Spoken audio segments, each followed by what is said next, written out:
Just waiting.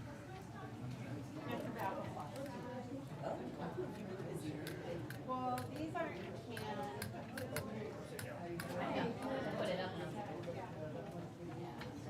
How are you doing? Holding, I'm good.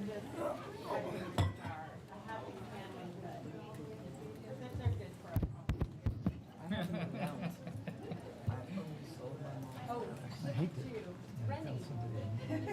Rain, go away. Just like that.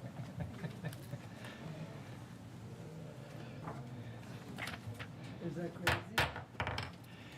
It's 5:03, and I'd like to welcome everybody to the November 14th, sorry, the 14th, 2023 TUSD Governing Board meeting. And for the last time, Mrs. Amaker, could you take the roll? President Kaminsky, Present. Vice President Kelly, Present. Clerk Wood, Present? Trustee Cooper, Present. Trustee Jusorensen, Present. Trustee Napier is absent, Trustee Sweeney. Here. Superintendent Larson Everson. Here. And I'm Idalia Amaker. Thank you, Mrs. Amaker. And it's time to do the flag salute and have a moment of silent reflection. And tonight, we're going to be led by the sublime Christina Andrade, Vice Principal at Tompkins Elementary.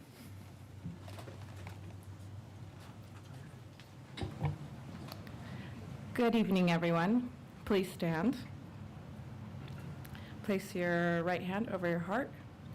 Ready, begin. I pledge allegiance to the flag of the United States of America and to the republic for which it stands, one nation, under God, indivisible, with liberty and justice for all. Please remain standing for a moment of silent reflection.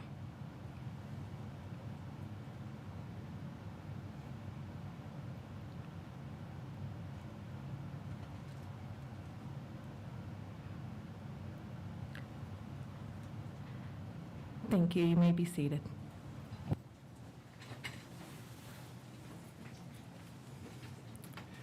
Thank you, Mrs. Andrade. Item 2, approval of the agenda. It's recommended the board approve the agenda as presented. Do I have a motion? Kelly, make the motion. I'll second. It was motioned by Vice President Kelly and seconded by Clerk Wood that the agenda be approved. All in favor, say aye. Aye. Any opposed? Motion carries 6-0. And then I had the pleasure of meeting students at Cummings Valley Elementary. They were our greeters today, and I'm glad they brought courage. Back in the day when I was principal at Cummings Valley, the wonderful Mrs. Johnson purchased that outfit, and it's glad to see it in use after so many years. It's probably been, I would hope, dry cleaned a few times. Anyway, Superintendent Larson Everson. Thank you, Board President Kaminsky. It's my pleasure, before we get into the rest of the agenda for the evening, I just want to thank our greeters for being here.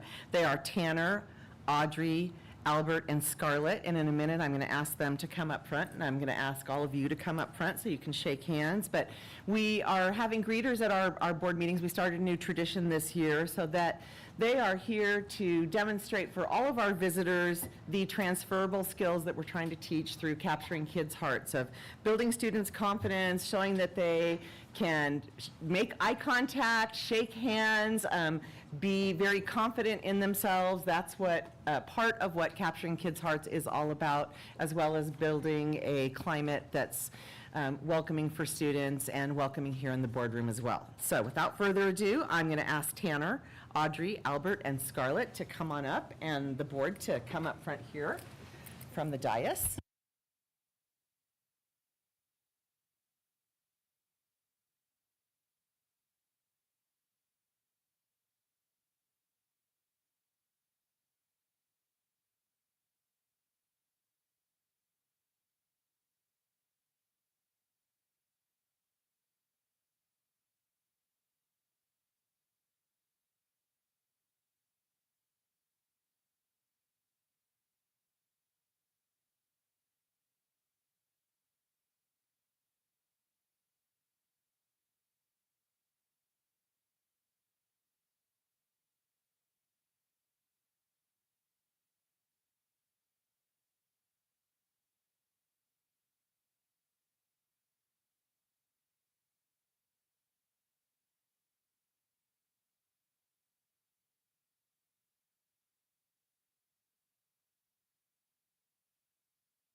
Before we go into closed session, we have public comments on closed session, and Superintendent, I'm going to make an exception. Normally, public comments on closed session are concerning only the items on the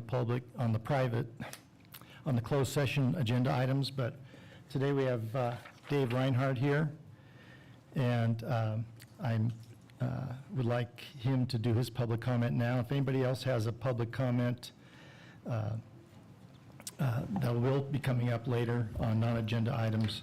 And I wanted to give Mr. Reinhardt, since he was the first one here, we're going to give him an opportunity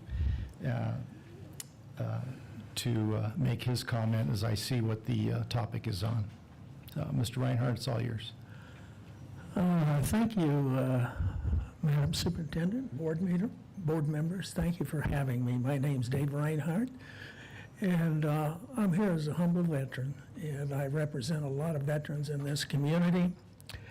And I'm here to thank you for your patriotism. I'm here to thank you for sponsoring, facilitating, and promoting the wonderful Veterans Day program last Thursday. I attended, and I was greeted by an enthusiastic crowd of student body members. It was loud, boisterous, feet stomping.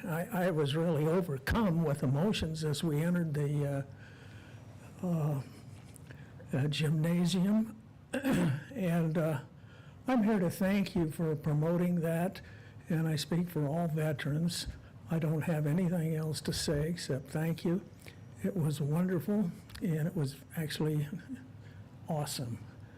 And I close by saying thank you for listening to me, and let's do it next year, simplify. And I yield to the next speaker. Thank you, Mr. Reinhardt. And on behalf of the board, we thank you for your service.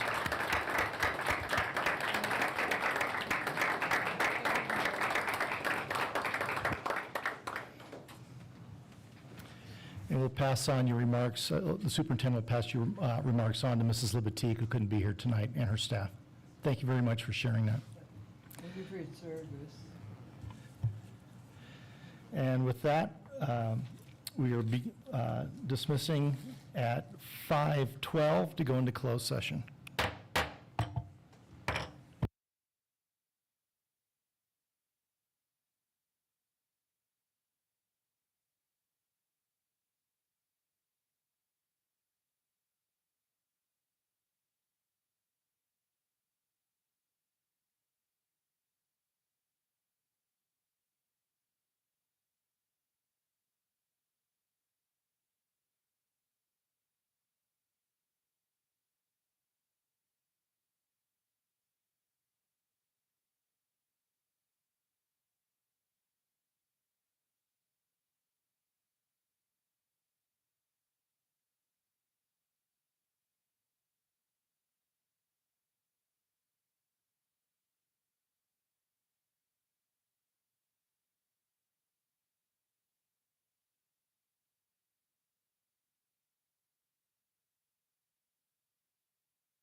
It is 6:30, and we are reconvening regular session with the report of action taken in closed session. Education Code Section 48917 and 48918, student case number 2023-2024, number 1. We had a motion by trustee Sweeney and seconded by clerk Wood. The motion was to continue suspension of the implementation of the expulsion. And this is a roll call vote. Mrs. Amaker. President Kaminsky. Aye. Vice President Kelly. Aye. Clerk Wood. Aye. Trustee Cooper. Aye. Trustee Sorensen. Aye. Trustee Sweeney. Aye. Motion passes 6-0. Final action regarding expulsion of pupils, Education Code Section 35146, student case number 2023-2024, number 2. It was motioned by Vice President Kelly, seconded by Trustee Sweeney. The motion was to approve the agreement and stipulation for placement in lieu of suspension for student case number 2023-2024, number 2. Roll call vote, Mrs. Amaker. President Kaminsky. Aye. Vice President Kelly. Aye. Clerk Wood. Aye. Trustee Cooper. Aye. Trustee Sorensen. Aye. Trustee Sweeney. Aye. Motion passes 6-0. Item 8, general function, superintendent update. Superintendent Larson Everson. Thank you. Okay. We're going to start with hoorays, as we always do. A few to share with you, so I hope our audience members are ready for the participation portion of the evening. But first, I want to officially thank our greeters that were here this evening from Cummins Valley. We had Tanner, Audrey, Albert, and Scarlett. One of them was dressed up as Courage the Cougar, which was great. They were really good about shaking everybody's hands, making eye contact, completely demonstrating those skills that we want to help our students strengthen and grow, and really appreciated the support from Mrs. Markison and each of our site leaders as they worked to help us get greeters in place. So once again, thank you to our greeters for this evening, and we'll look forward to bringing greeters back again in December. Hooray! Well done.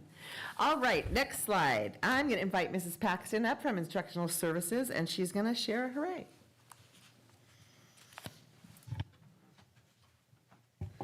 Okay, so my hooray is we worked hard to bring enrichment opportunities to each of our elementary schools.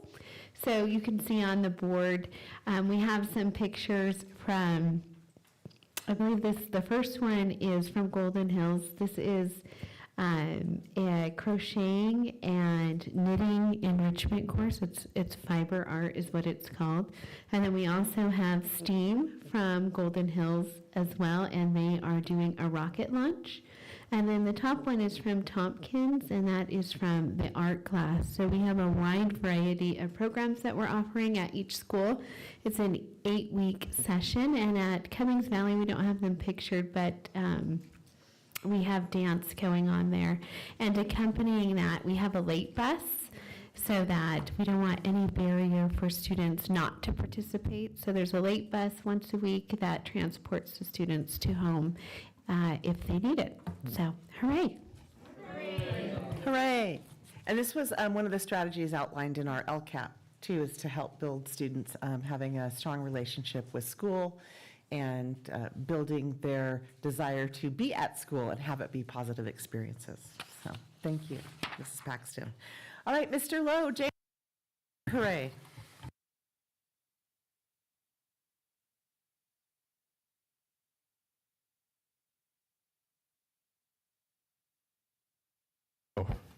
I should stop pushing mute. Okay. All right. God.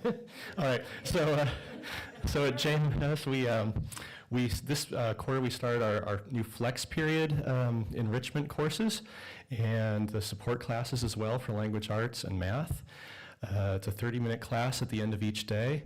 And for the students who are needing some help in language arts or math, we assign them to those classes.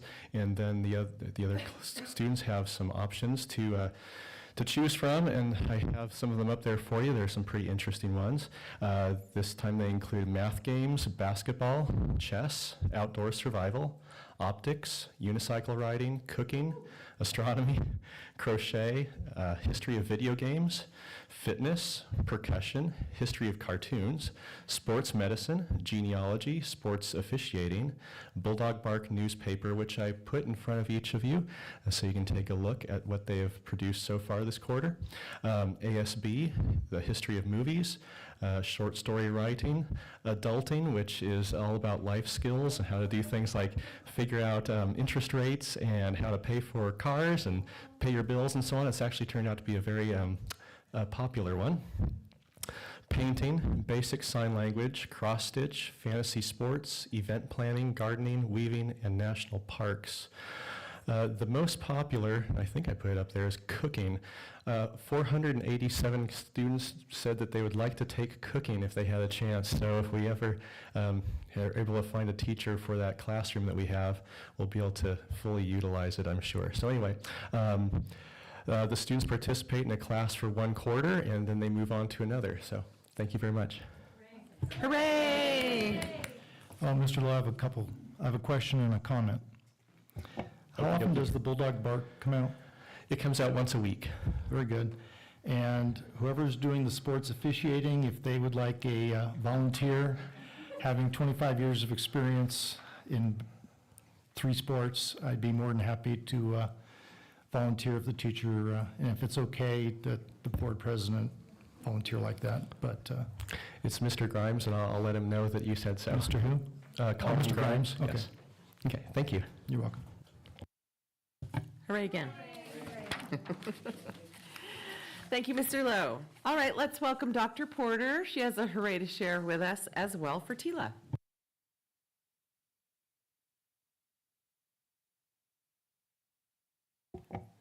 Mr. Kaminsky, I just want to know if you want to volunteer for making pot holders. I'll volunteer my wife. Okay. TILA, the students really enjoy their Enrichment Fridays where they explore, build, and create.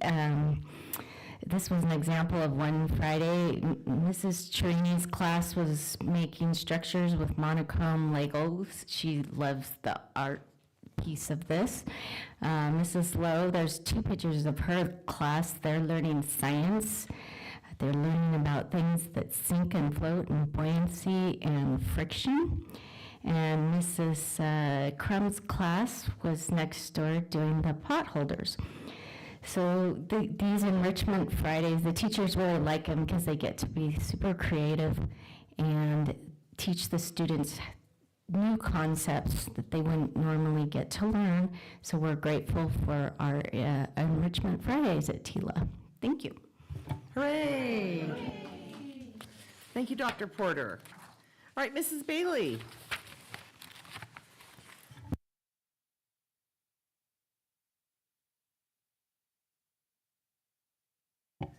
All right, and our hooray has to do with enrichment clubs too. We have so many things that we're grateful for this time of year at Golden Hills, but we are choosing to highlight our 3 after-school enrichment clubs. So Mr. Nettles is doing our board game club, and he enthusiastically teaches students new board games. I've never seen this teacher so excited about anything.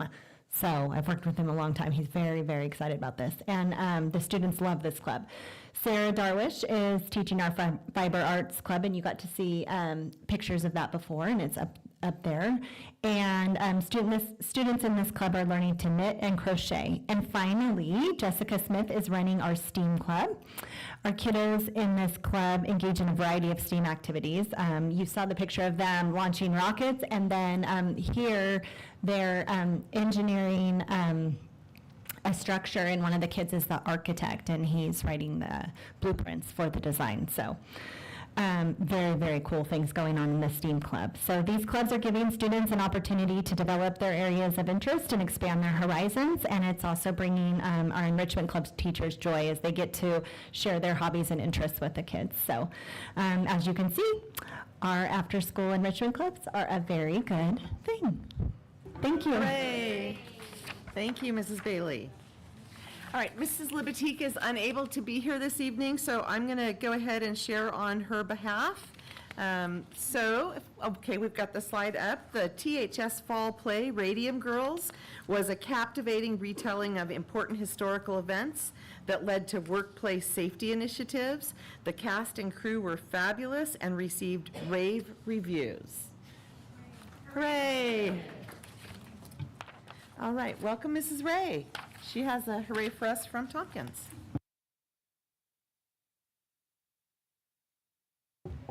Good evening.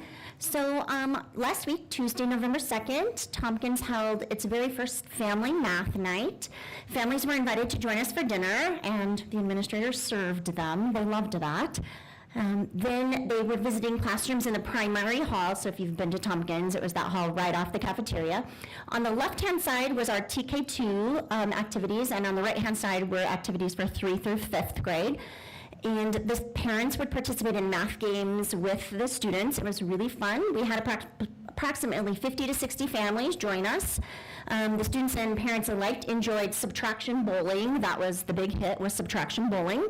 Fruit Loop necklaces, of course, were good. I don't know how many Fruit Loops actually got on the string with the littles. There was I Have, Who Has, math fact sticks, Salute the Chief, subtraction, cootie catchers. If you remember in the day, the cootie catchers, this one was used for subtraction.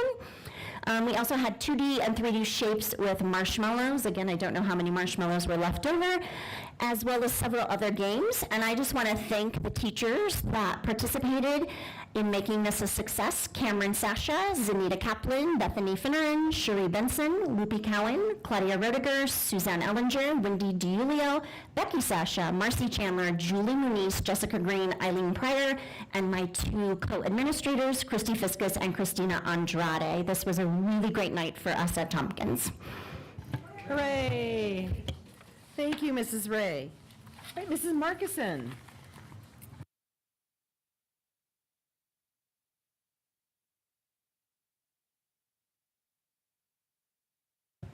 Good evening, Board and Superintendent Larson Everson. At Cummings Valley, we are continuing to find ways to foster school connectedness while also creating a welcoming and safe environment. So one tool, as simple as it sounds, is actually called the Playground Pals. So Playground Pals is a branch from our CV Kids crew from years past. So the 23-24 Playground Pals are made up of responsible, hardworking, and respectful students in the 4th and 5th grades. And our pals support our younger students through play. They model expectations and build meaningful relationships. And so before they can become a Playground Pal, they have to volunteer their time. So in the kindergarten for their own recess, it does line up. And they are trained through an orientation with our school's intervention specialist, Mrs. Crystal Brown, and our school psychologist, Miss Raquel Mills. And then Mrs. Brown and Mrs. Mills coach, train, and support the Playground Pals to support the younger students. And part of being a Playground Pal is knowing that they are going to be the future leaders of tomorrow, and we are so proud of them. I'm really proud of this group as they are giving up their own time to go serve in the playgrounds with the younger students, and so it's a big piece of capturing kids' hearts. So, and it's, as always, it's today. Hooray! Hooray! Thank you, Mrs. Markison. All right, transitioning, not that this isn't a hooray, but away from the formal hoorays, I know we heard from a speaker earlier this evening about Veterans Day at the high school, but as is our tradition in schools throughout Tehachapi, we celebrate and recognize our Tehachapi veterans. And the pictures that I have up there, the one on the left is from Cummins Valley, and the one on the right is from the high school. A quick shout out, I wanted to thank our Tehachapi Police Department Chief Standridge for being a guest speaker at the high school presentation. And I know there's a lot of work that goes into putting on these events on the part of student, staff, and volunteers. So I wanted to thank all of them for the work that went into it, and of course, to thank our veterans for their service. So I think it'd be appropriate for us to give one more hooray. Hooray! Thank you. Okay, wanted to share quickly that we had a board visit. Mr. Kaminsky and Mrs. Wood had a board visit to JMS on October 23rd, so thanks to the both of you for attending. And we have 2 more upcoming visits. One is scheduled for Golden Hills on Tuesday, November 28th, and the next one after that is scheduled for Tompkins on Friday, December 15th. So if you're able to join in and would like to attend, please send me your RSVP and we'll plan to welcome you on those 2 dates. All right, moving on, I have a bit of a sports update to share with you. The Warriors have fared very well in the fall season with multiple sports securing South Yosemite League championships. I know we've all heard a lot about our Warrior football team lately, so I want to give you a little update on that our varsity football team went a perfect 10-0 this past season, earning back-to-back league championships and placement in Division II playoffs. They faced off. Then they competed last Friday evening in Visalia against Central Valley Christian, and although this competition resulted in a loss with a final score of 48-27, our Warriors were highly competitive and did an outstanding job representing Tehachapi High School, our Tehachapi community, and themselves as students.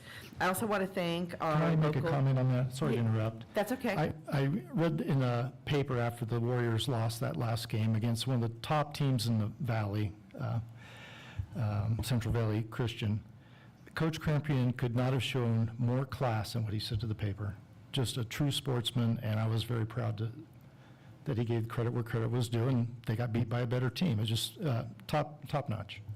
Yeah, likewise. I echo all those comments, and I also wanted to thank the support, our community for the support. We had our local police department and Kern Fire give our beautiful bus an escort out of Tehachapi and onto the freeway, just as a way of, helping our students get amped up for the game. But they did do a great job. I think they showed a lot of class, and that is modeled through our coaches and passes down to our students and players. And every interview that I saw with students and coaches was really, really well done.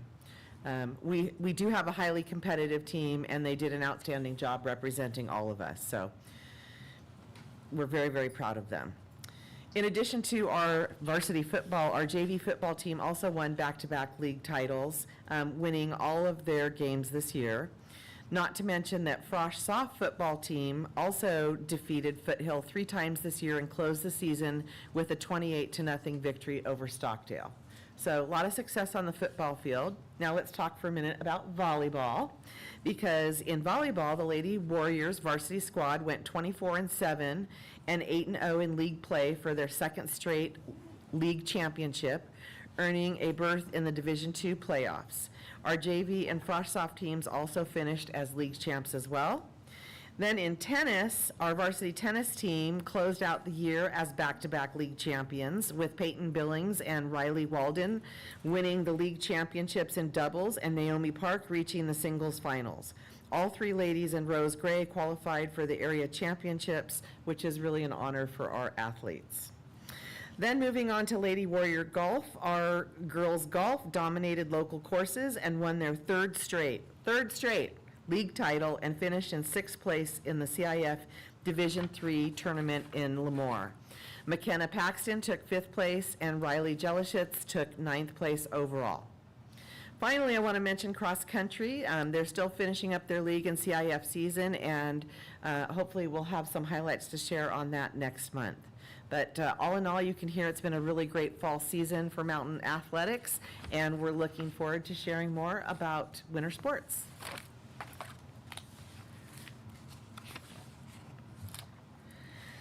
I did want to follow up with you. I know we shared a quick time-lapse video that we did for the playground over at the Tehachapi Education Center when we first did our ribbon cutting, and the video has been updated, and what's most exciting about the video is that now it includes students playing on the playground. So, Mr. McKay, if you can play it, it's only about 30 seconds, but I wanted to give you a peek.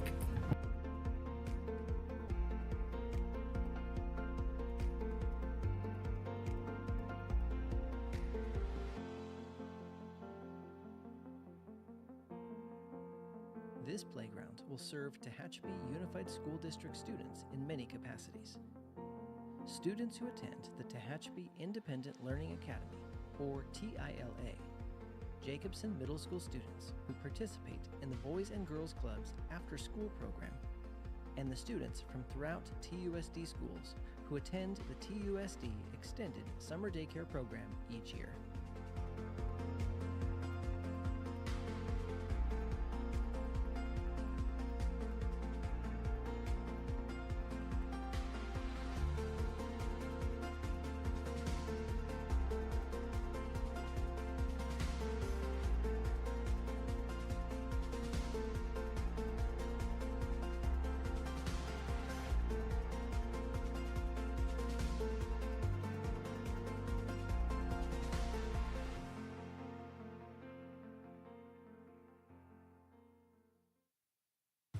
So the video is posted up on our website, and for those of you who got to be there, it was really great to see the kids rushing out and wanting to get on the equipment.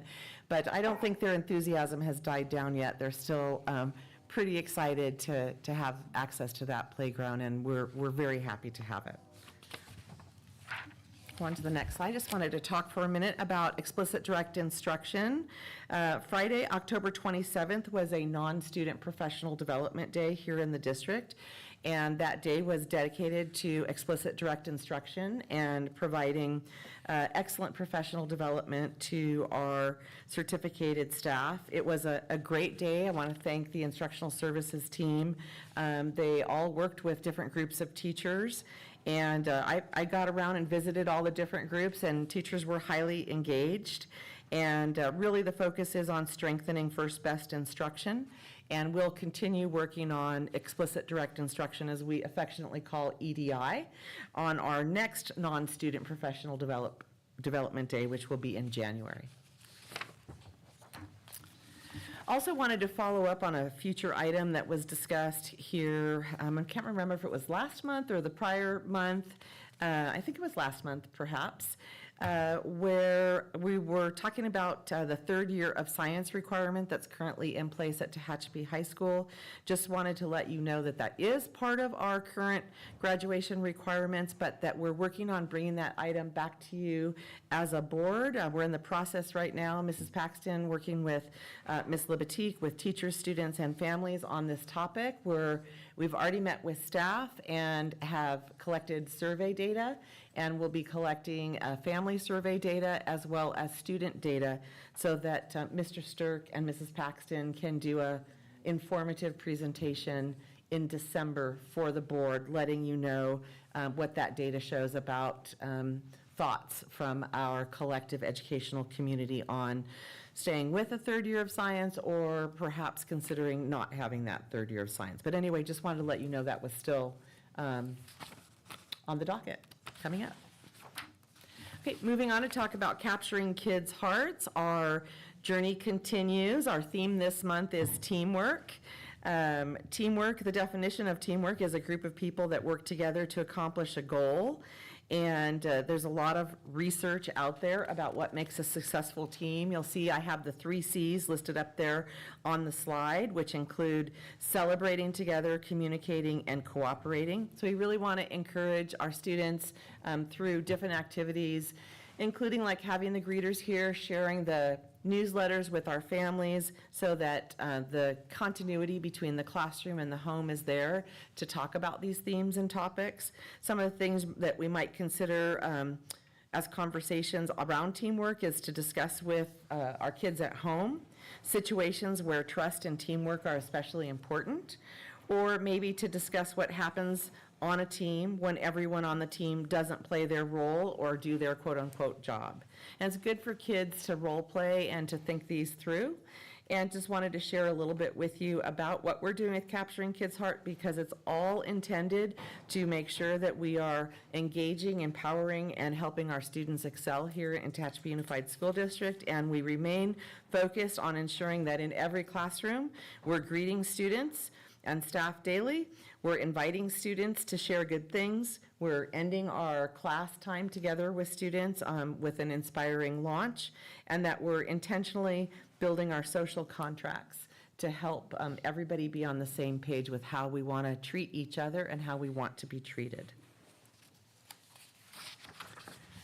Wanted to talk real quick about Red Ribbon Week. We did have our first ever Red Ribbon Week contest, and as you can see, the winner was our Golden Hills Eagles. I want to thank Board President Kaminsky and Clerk Wood, as well as our Tehachapi Police Chief Standridge, Mrs. Paxton, Dr. Bonnie Porter, and Dr. Roxanne Romero, as all serving on our judging panel. We did go around to each school site and judge what they had put together for their presentation to display the theme. They were very creative at Golden Hills, and part of their presentation included the students popping out of the cans there. So it was very fun to see the kids excited about it. And it was really fun when Dr. Porter and I went the next day, which was pretty windy, but we still got to go and present the students with their prize for the contest, which was $500 for them to work with their ASB and select what playground equipment they want to purchase so that they can help promote having a healthy body and staying physically active, which is part of what Red Ribbon Week is all about. So congratulations one more time to our Golden Hills Eagles. Hooray! All right, now we'll go on to enrollment. This is from week 12. You can see on the left-hand column, that's 22-23 numbers for each school site. And then on the right are our numbers for this year for 23-24. And comparing the same time frame, we are up 72 students at this point compared with where we were for week 12 last year. Go on to the next one, looking at attendance. Again, the top line here, this is all for week 12, is for this school year, 23-24, from October 23rd through the 26th, listed by school site. You can see our district-wide attendance average for week 12 was 92.83. And if you go back and look at 22-23, that's almost a 3% growth because our district-wide level was 90.18. Year to date, we are at 93.46, so we're very pleased to continue to see the the attendance trend increasing, and we hope it stays strong because we know kids need to be in school to learn. So we're glad to see it. Sipping with the Soup, the photo here is from this month, from November. Again, want to thank trustees Kaminsky, Kelly, Wood, and Cooper, all who made an appearance and spent some time with me and with some of our community members at Sippin' with the Soup. We had a great turnout of families, and it's always nice to have that face-to-face time to visit with people and hear what they have to say. And I would encourage anyone who would like to attend to come on out on December 5th. We'll be there doing it again at Conan's from 7:30 to 10. Now, on to Mr. Lowe, who wants to tell us tonight about things that are happening at JMS and the bulletin boards that we see here in the boardroom. Mr. Lowe. Thank you. Yes, that's what I want to do. So, hooray. This year I'm going to talk with you for a couple minutes about celebrating the arts at Jacobson Middle School. So a couple of years ago when I took this position, I think one of the things I shared with you is that I wanted to work on having reasons that the students wanted to be at school, not that they felt like they had to be, but that they wanted to be. And for every student, that's something different. For some of them, their math class is what it's all about, or their science class, or another core class. But for many, it's often something else. So today I want to talk about some of our work and expansion for our arts programs. So I'll start with, first of all, we're trying to also get out there as being as public as possible so that the students can see the opportunities that they have at our school, and just to be proud of what we have going on and like what they see. So I'll start with the murals. They're probably the most visible thing we have going on. With our art class, our art teacher, Mrs. Gilbert, has one period a day that is dedicated solely to murals on our campus. So I have a couple pictures there of murals that are completed, and then a couple that are being done right now in the History Hall, which is the 100 Hall. A lot of the social studies classes are there, and they're working on a couple there. The Jacobson Bulldogs mural that they did toward the end of last year has been really popular with the kids. I knew it was a success when I heard, as I was walking by, one girl saying to another, from now on, that's where everybody's going to want to have their picture taken. So I thought that was kind of cool. So anyway, so our murals class is working toward expansion of our art program. And if I could have the next slide, please, that'd be wonderful. And then continue with Mrs. Gilbert in her fine art class. One of the things that she's working on is, although I have mostly paintings to show here, she's working on a variety of media. She's really trying to expand the different options that the students realize are art and their ability to do it. But she's, again, also trying to get it out there so it's public. So that in the hallways, in various places at JMS, we have these large, I guess I'd say, installments of student art, and right now, the one that has the sunflowers is very popular among the students. It's very vibrant, so thank you. And then our music program. We've been lucky enough for the last couple of years to have a full-time music teacher. So she teaches not only beginning band, but also advanced band, as well as choir. And so, again, we are trying to make sure we have opportunities for this to be seen by the public and by the other students as well. So the picture on the left is one of their concerts from earlier this year. And then on the right is, we're trying to get the band to be participating in functions we have. So for instance, at our Veterans Day assembly last week, they played for us. And also when the fifth graders come to visit our school, the band plays for them. And at our first assembly of the year, the band and choir perform. And so we're trying to get them out in front of the rest of the student body so that they can see what their fellow students are working on. Thank you very much. If you could go on to the next one. And the drama is a little bit more difficult to show. We haven't had a play, but the drama class, which is taught by Mrs. Nadon, who also teaches up at the high school, from like the play that you saw was so successful for them recently. She spends the first part of the day at JMS, and I'll tell you the truth, this at first was not what students thought would be a very popular elective. When they found out that they were going to be in drama class, a lot of them were less than thrilled. But that was before they got into the class. It's turned out to be a very popular class on our campus. It turns out a lot more of the students are excited to be in front of a group performing than they thought they were, especially if they know that the other people are going to have to be up there next. And I just put up part of the syllabus of what kinds of things that they work on through the course of their it's a one semester class. It flips with our GEMS class. And so they get a little bit of engineering for part of the year and some creativity for the other part of the year as far as acting goes. So thank you. So we have a couple of groups that are supporting our ability to do some of these things. I wanted to mention the PTO. They are selling Bulldog cards currently, in case anyone wants to buy one. And part of their funding will be going toward our art classes and their ability to continue and thrive. And then our ASB, which is one of our flex classes this year that I talked about earlier. It's kind of an interesting way we figured out to have our ASB be a daily event, is that the officers in ASB, the Associated Student Body, forewent their ability to move from one flex class to the next through the course of the year.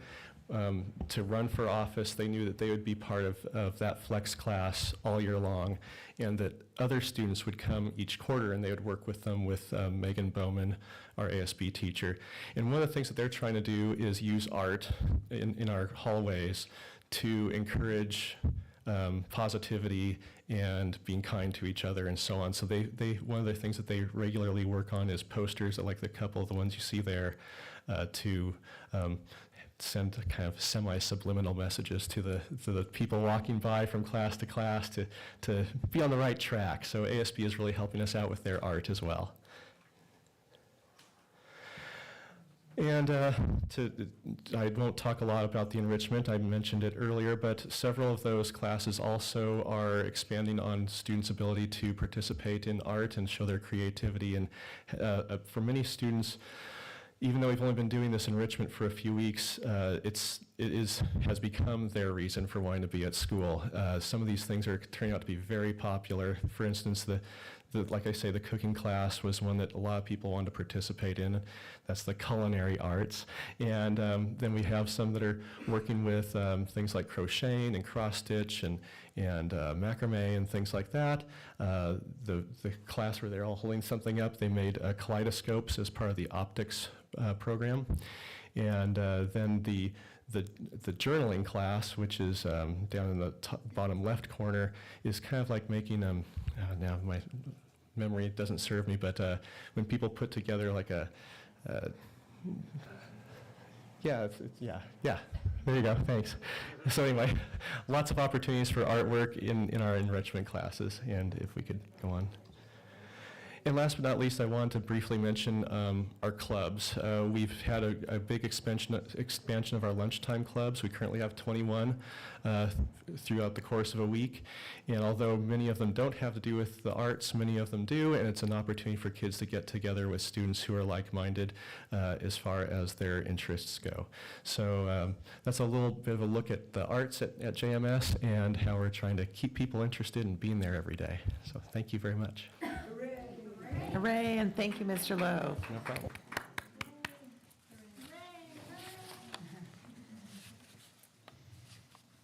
All right, I'll give Mr. McKay just a moment to switch on back over to superintendent update, and we are on the next to the last slide with upcoming dates and events.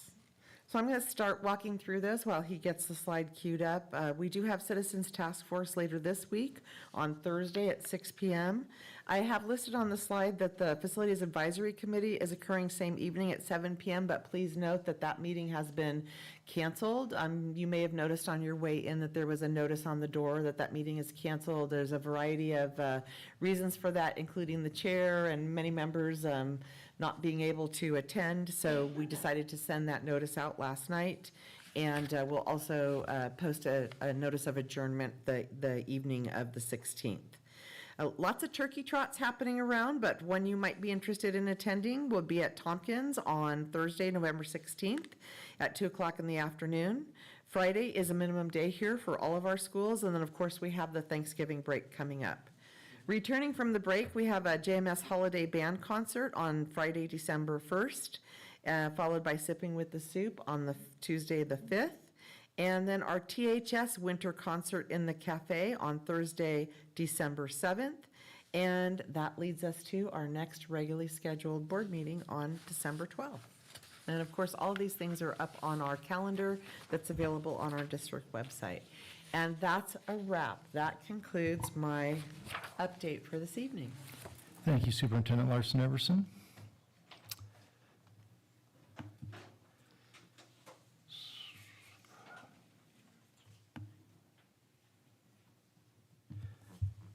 TAT update, Ms. Bowman.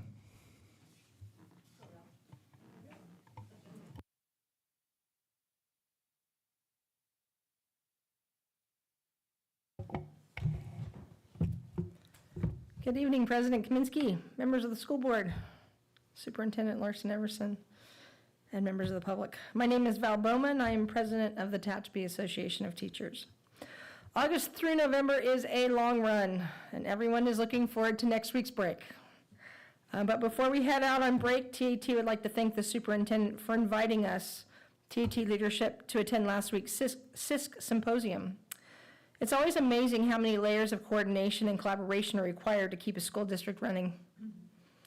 Many moons ago, I stuck my foot in the administrative pool and learned decisions are not as easily made as they can be by a teacher in a classroom.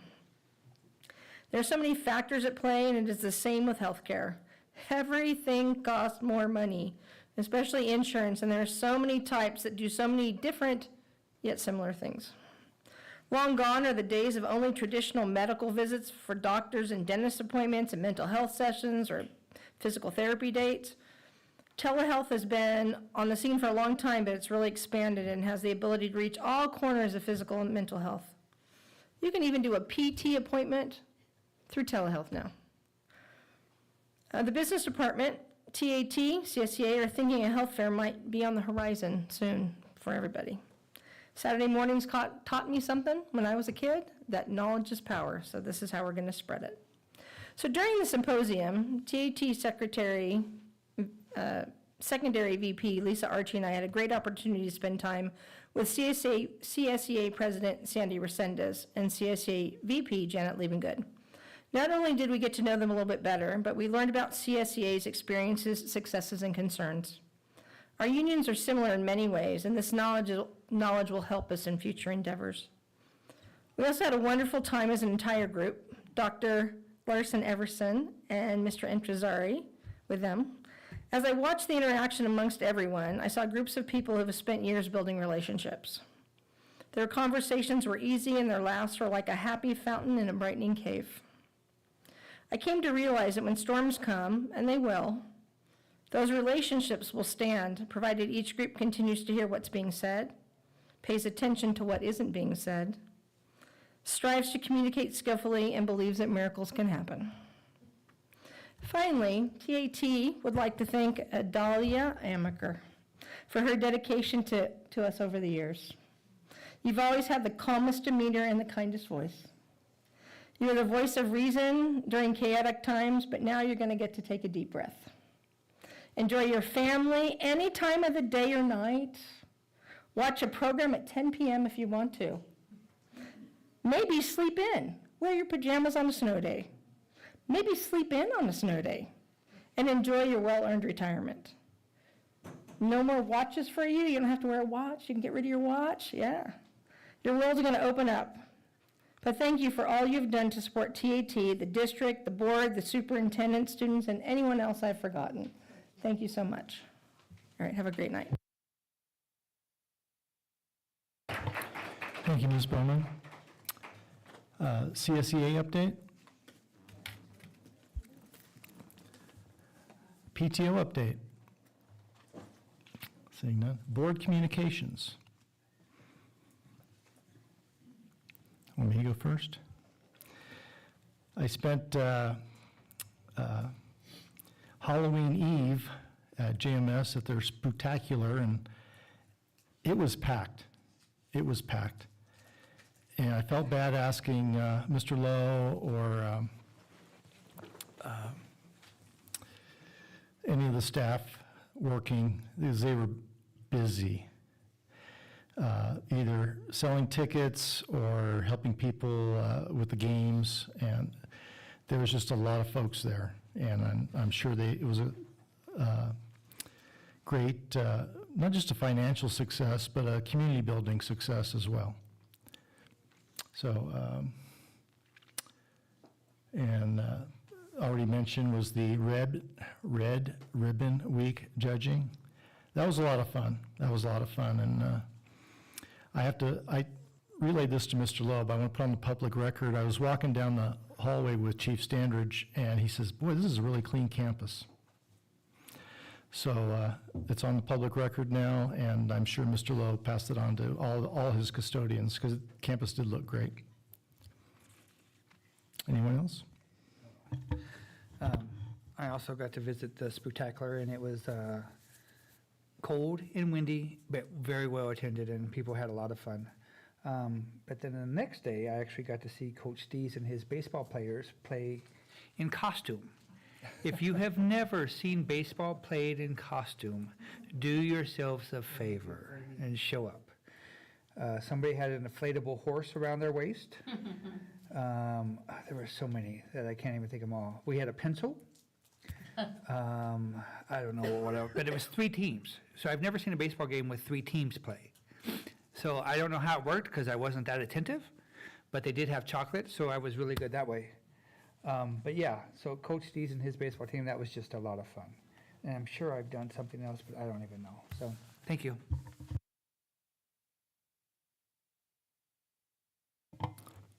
Any other board member wish to comment? No?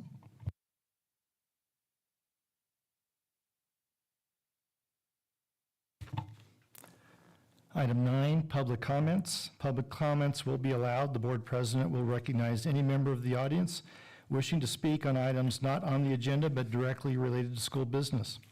Pursuant to Board Bylaw 9323, the board may limit comments to no more than 3 minutes per person. Public comment will also be allowed on each specific action item prior to board action. The president may allot time to those wishing to speak, but no action will be taken on matters presented, and no discussion of non-agenda items will occur. If appropriate, the president or any member of the board may direct that the matter be referred to the superintendent's office for placement on a future agenda. Anyone wishing? Mrs. Purdy.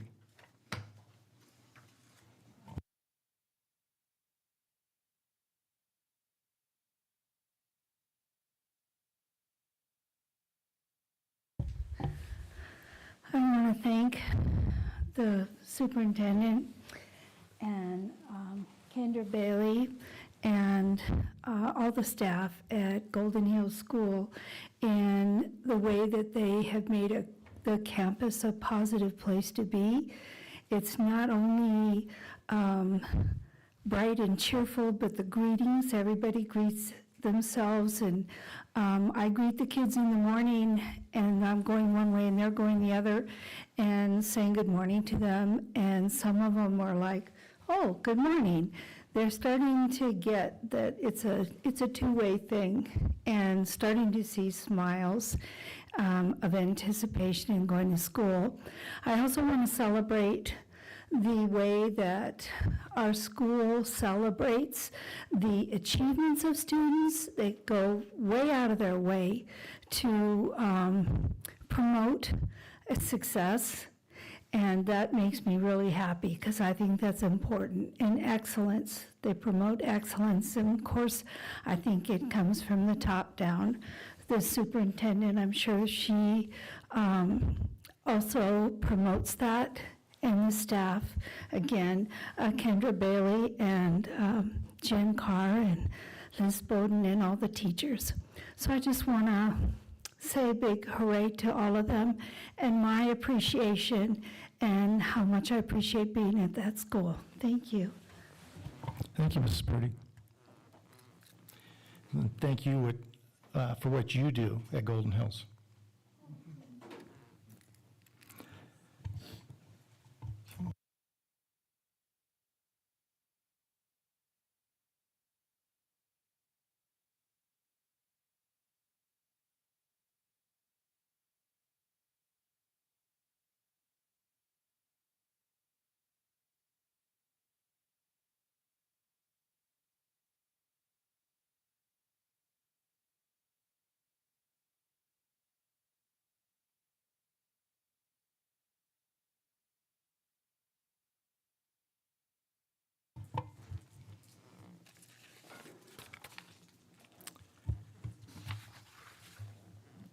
So I had the page up on consent agenda policy, and I like to read it.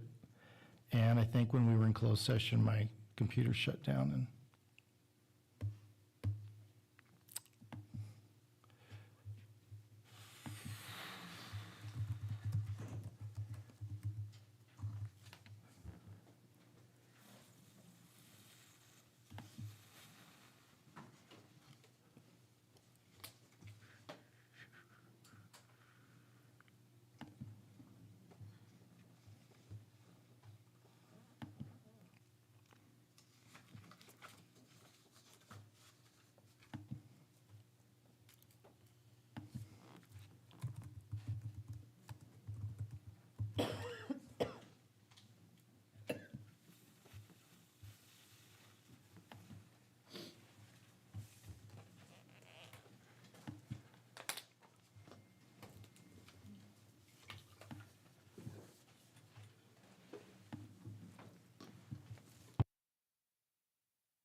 In order to promote efficient meetings, the board may bundle a number of items and act upon them together by a single vote through the use of a consent agenda.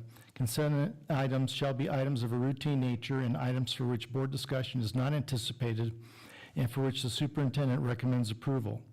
When any board member requests the removal of an item from the consent agenda, the item shall be removed and given individual consideration for action as a regular agenda item. With that, is there any questions or comments on the consent agenda by any trustee? Seeing none, do I have a motion to approve the consent agenda as presented? Kelly, I make the motion. Motion. Second motion. It was motioned by Vice President Kelly and seconded by Trustee Du Sorensen that the board approve the consent agenda as presented. All in favor, say aye. Aye. Any opposed? Motion carries 6-0. Superintendent, item 11. Thank you, President Kaminsky. Item 11. This is a first read on the governing board regular meeting calendar for 2024. A proposed meeting calendar has been provided and attached to the agenda, and we would intend to bring this back as an action item in December.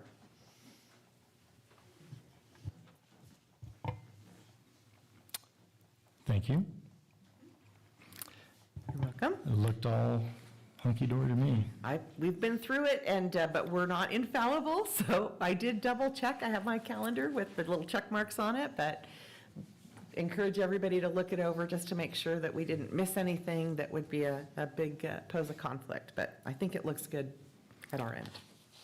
Okay, are you ready to move on to Item 2, first read, proposed TUSD logo. Excuse me, yes. District administration poses to replace the current district logo with a new, refreshed, and energized logo.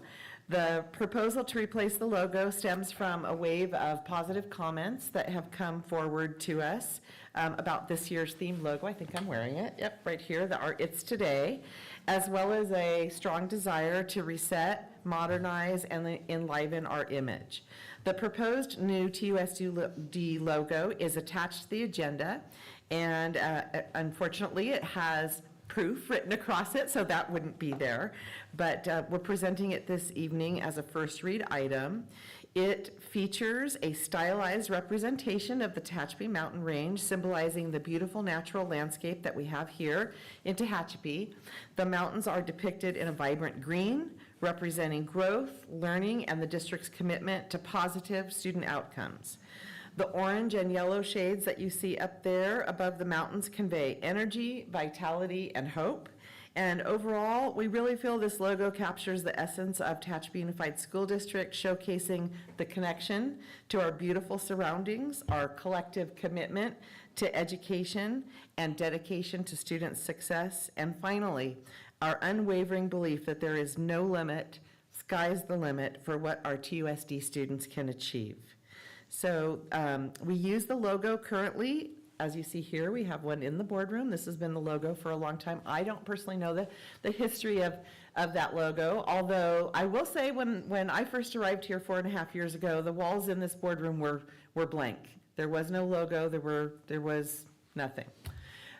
But we use the logo primarily on our correspondence and on things that we display publicly, like you see at the bottom of the banners, you'll see the logos are down there, and on our identification, on our website, etc. So anyway, bringing this forward to you this evening with a lot of excitement and enthusiasm, and hope you'll consider this in December when we bring it back as an action item. See if anybody has questions. I have one question I'm pretty sure I know the answer to, but I'm going to ask it anyway. When proof is removed, the words Tehachapi Unified School District will be a solid orange, correct? That's correct. It's kind of a goldy orange yellow. I'm real simple, it's orange. I'm a guy. And I just want to make a comment that it ties also with the City of Tehachapi's motto, live up. So, that's all. Agreed. Thank you. Thank you. Okay. Do Yes, we sir. have an idea of estimated costs and timeline? We don't have the cost yet. Primarily the cost, I mean, this logo was actually created, Jennifer Butler and I worked on it in Canva. So it's a homemade creation via the Canva app. However, we did reach out to South Street Digital because we want to create a logo here for the boardroom. So if the board approves this, but we don't have the pricing back on the replacement piece for here in the boardroom. Other than that, there's essentially no cost. We just would put it on all of our various and different items. And I think it would take a transition time. You know, we don't want to banish the old logo. We have a lot of staff, including myself, who have jackets and other things that have TUSD on them, but moving forward, that's what we would intend to use. You're welcome. Oh, I have another question. So what's behind me, has anybody called first dibs on it? Nobody's called first dibs on it. I'm not sure what we would do with that. I just did. I don't know what we'd have to do about that. Anyway, I have my backyard, you've seen it, it's a lot of fence, and I have something about that size for Rotary, the Rotary symbol. And I also have a banner that was given to me through my sister by the city of Nashua, New Hampshire, honoring my father, who was a veteran. And so that's up in my backyard, and why not add that? But well, I think that's something we have to take up because I'm not sure about the gift of public funds piece, if it would be part of our surplus that people could bid on for purchase. So Sure. we'd have to take that under consideration. all right, so duly noted. Thank you. You're most welcome. Ready for item 3? Yes, first read board policies. Yes, as you'll see, we have quite a slew of board policies, and that we'll be bringing these that are listed this evening forward in December as action items.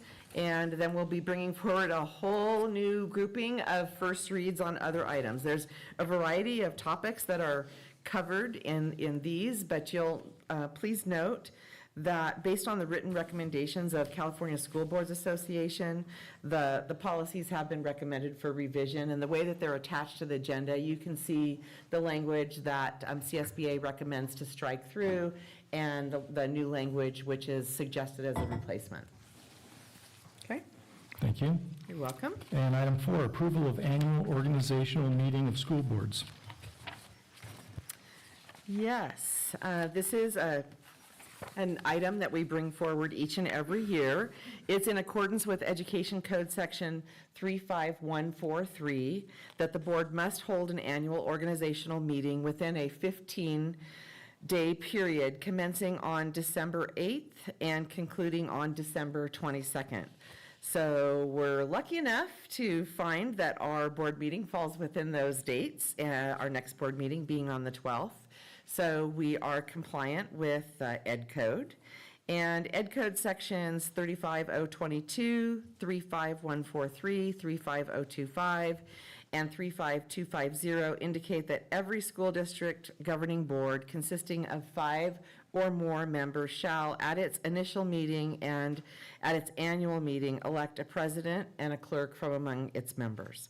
So that's why this item is here, to make sure that we are compliant with Ed Code, and that will take place, the organizational meeting at the December meeting that we have next month. Thank you. Any questions from the board or the public? Do I have a motion to approve the annual organizational meeting of school boards as presented? Kelly, I make the motion. I motion. It was motioned by Vice President Kelly and seconded by Trustee Cooper that the board approve the annual organizational meeting of school boards as presented. All in favor say aye. Aye. Any opposed? Motion passes 6-0. Thank you, Superintendent. Welcome. Mr. Nazari. Item 1 is approval of lease purchase agreement with Enterprise FM Trust. Thank you, President Kaminsky. The lease purchase agreement with Enterprise Fleet Management is for the purchase and customization of 2 2023 Chevrolet Express 2500 rear drive, got it. Cargo vans retrofitted to serve as a Steammobile and a library bookmobile vans to support students participating in the daycare programs at all 3 elementary schools, as well as students participating in the Boys and Girls Club after-school program during the school year, as well as students attending the expanded year program over the summer. The first van will be dedicated to transporting STEAM, so for those that are not familiar, science, technology, engineering, arts, and music. So STEAM kits and supplies among our elementary schools. The Steammobile will house primarily hands-on materials to support student exploration, including work with circuits, gears, magnets, dash robots, art supplies, and various other engaging items. The intention is to enrich students' after-school experience through thematic exploration. With specialized shelving and storage, the van would ensure delicate equipment and materials are securely transported and making STEAM education accessible and equitable across all campuses. The Steammobile resource is intended to provide an opportunity for younger students to discover and cultivate their interest in these critical fields. The second van would be transformed into the Bookmobile, complete with a ramp for easy access, offering a treasure trove of books to ignite and nurture love for reading among our students. Materials for the Bookmobile will provide theme and grade appropriate materials, as well as a focus on high interest reading material that students can check out as well as take home.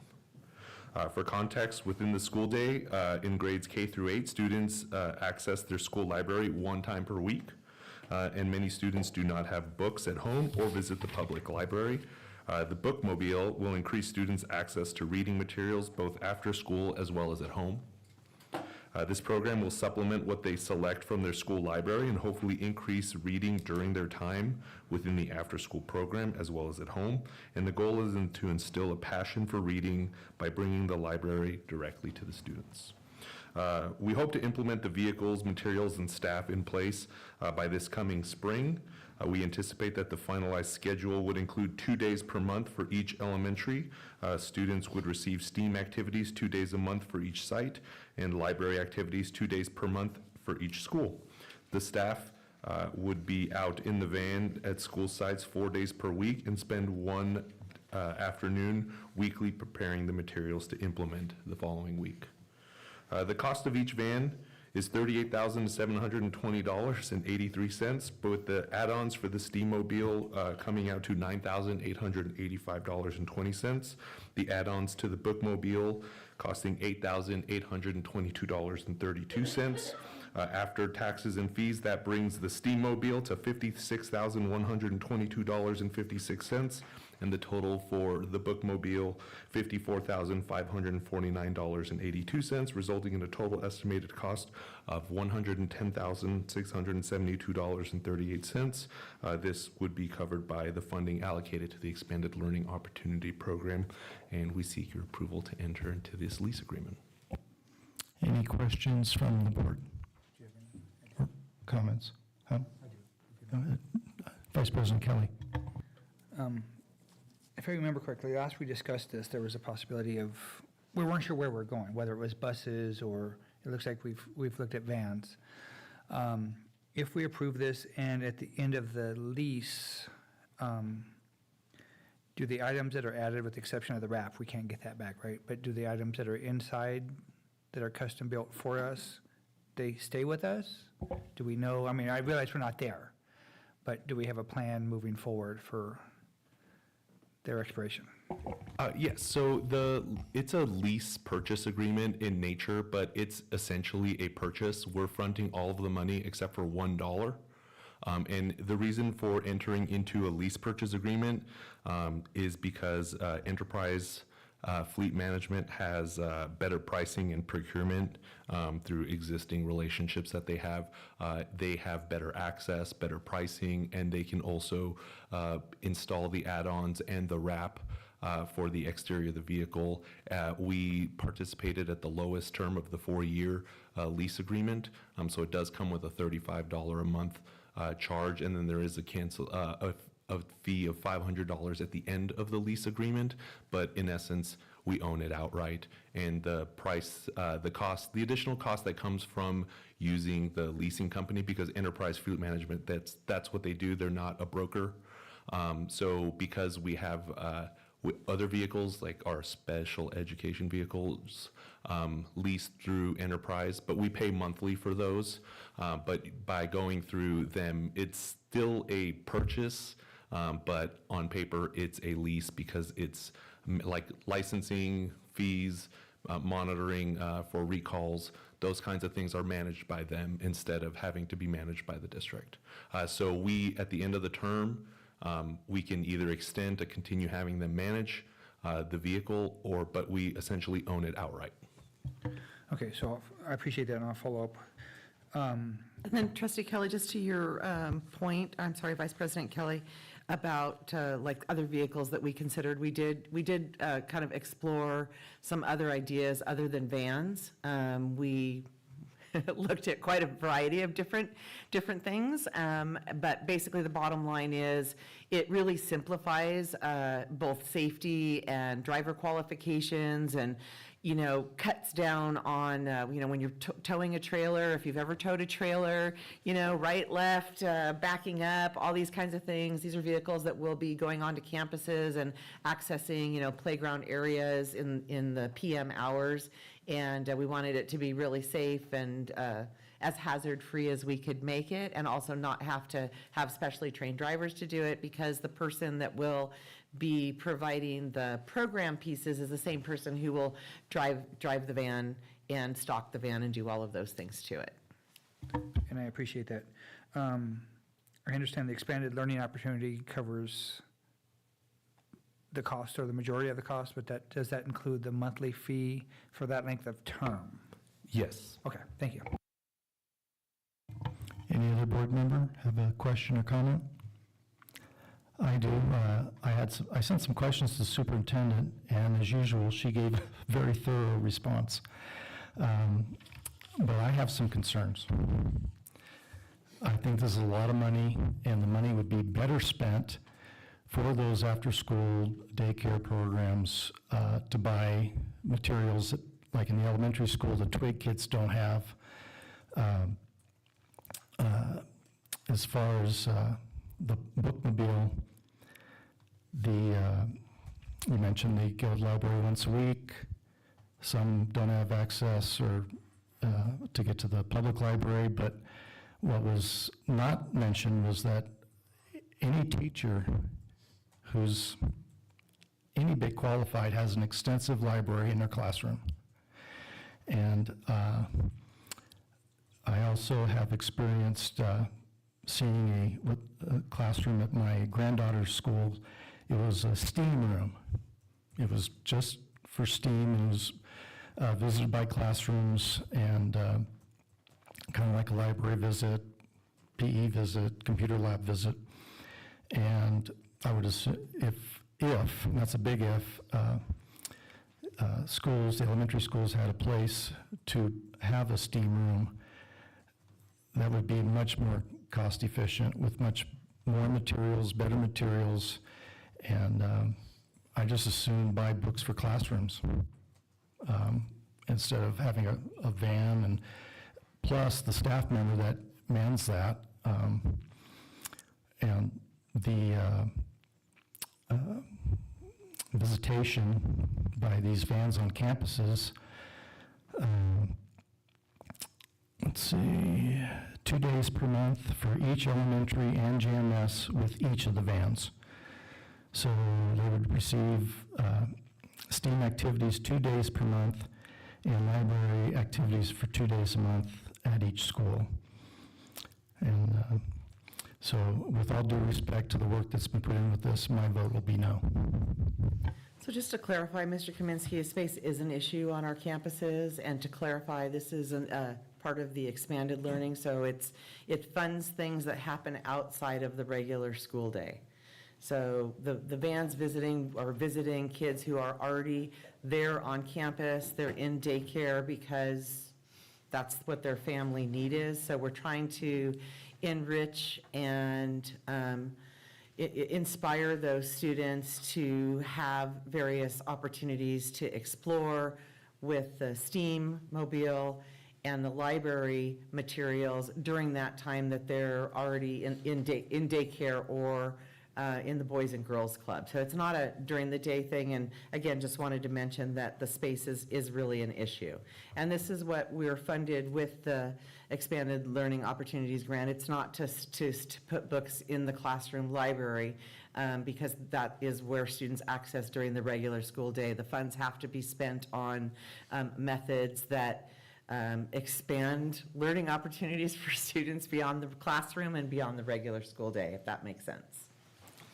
I understand. I just think this is a lot of money that, for the vans that are well spent on enrichment opportunities that can be brought to the schools, be at the schools, and not only just for basically a week a month. So. Has anyone, or have you explored other schools that may have this similar program and the effectiveness thereof? We don't know of any other school in Kern County that has tried this strategy. Well, how about others? I mean, there are other counties around. There are. We haven't done a data collection. We've just been creative, and Dr. Porter, Mr. Intezari, and myself of trying to look at ways that will fill in the gaps for some of our kids. We know that when kids are in daycare, that they're not out doing a lot of other things that many kids are doing, like going to soccer practice or going to taekwondo, and that was kind of the first rung in the ladder of how we expanded our opportunity, was to bring dance and to bring some of those activities to the after-school program.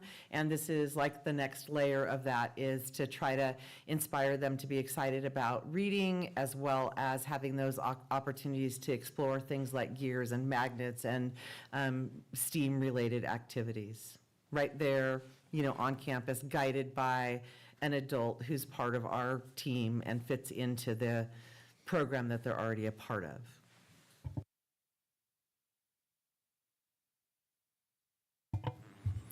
Any other comments or questions from the board? I have one more. Oh, go ahead, Vice President Kelly. Can we get a quick synopsis of the Expanded Learning Opportunity Program and its deadlines and the amount of money? Does somebody have that at the top of their head? Yes, so Tehachapi Unified School District is eligible for an estimated $1.5 million annually. I don't remember the carryover that we have off the top of my head. This is the third fiscal year, but the program has been implemented for about 2.5 years. It's an initiative of the state.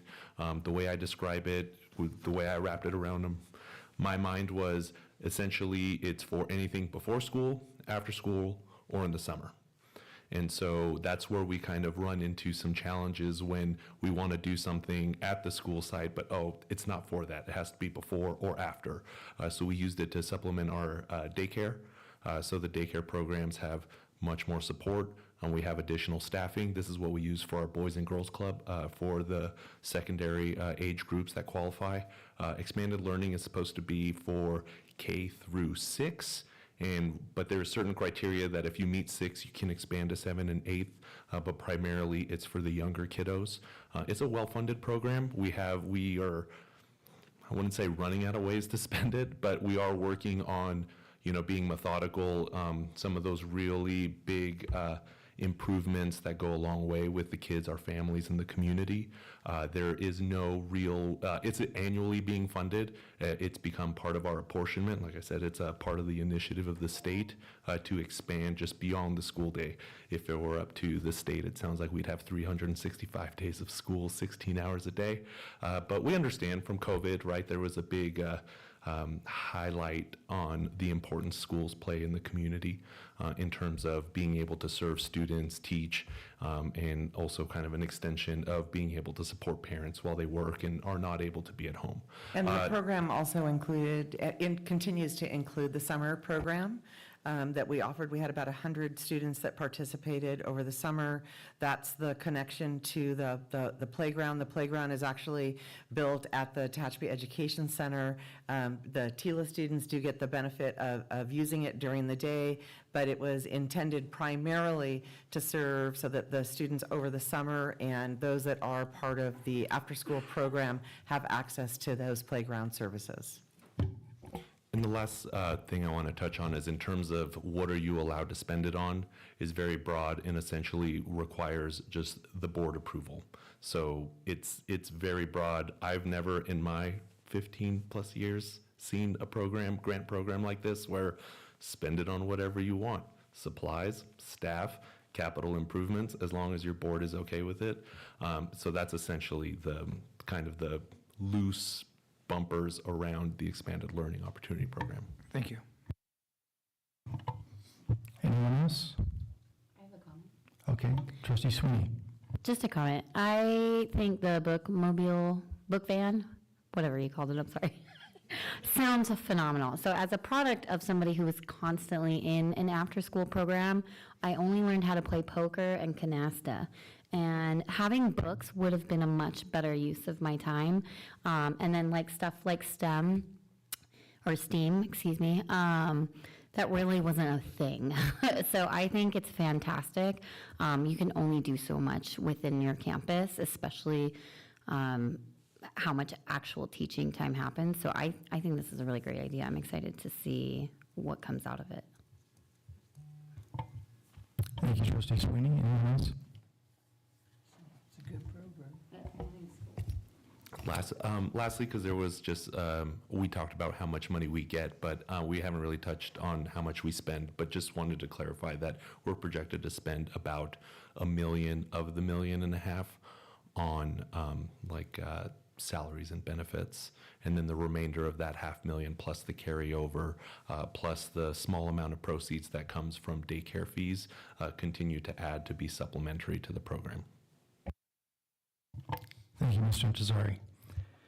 Is there a motion to approve the lease purchase agreement between Enterprise FM Trust and Tehachapi Unified School District as presented? I motion it. I'll second.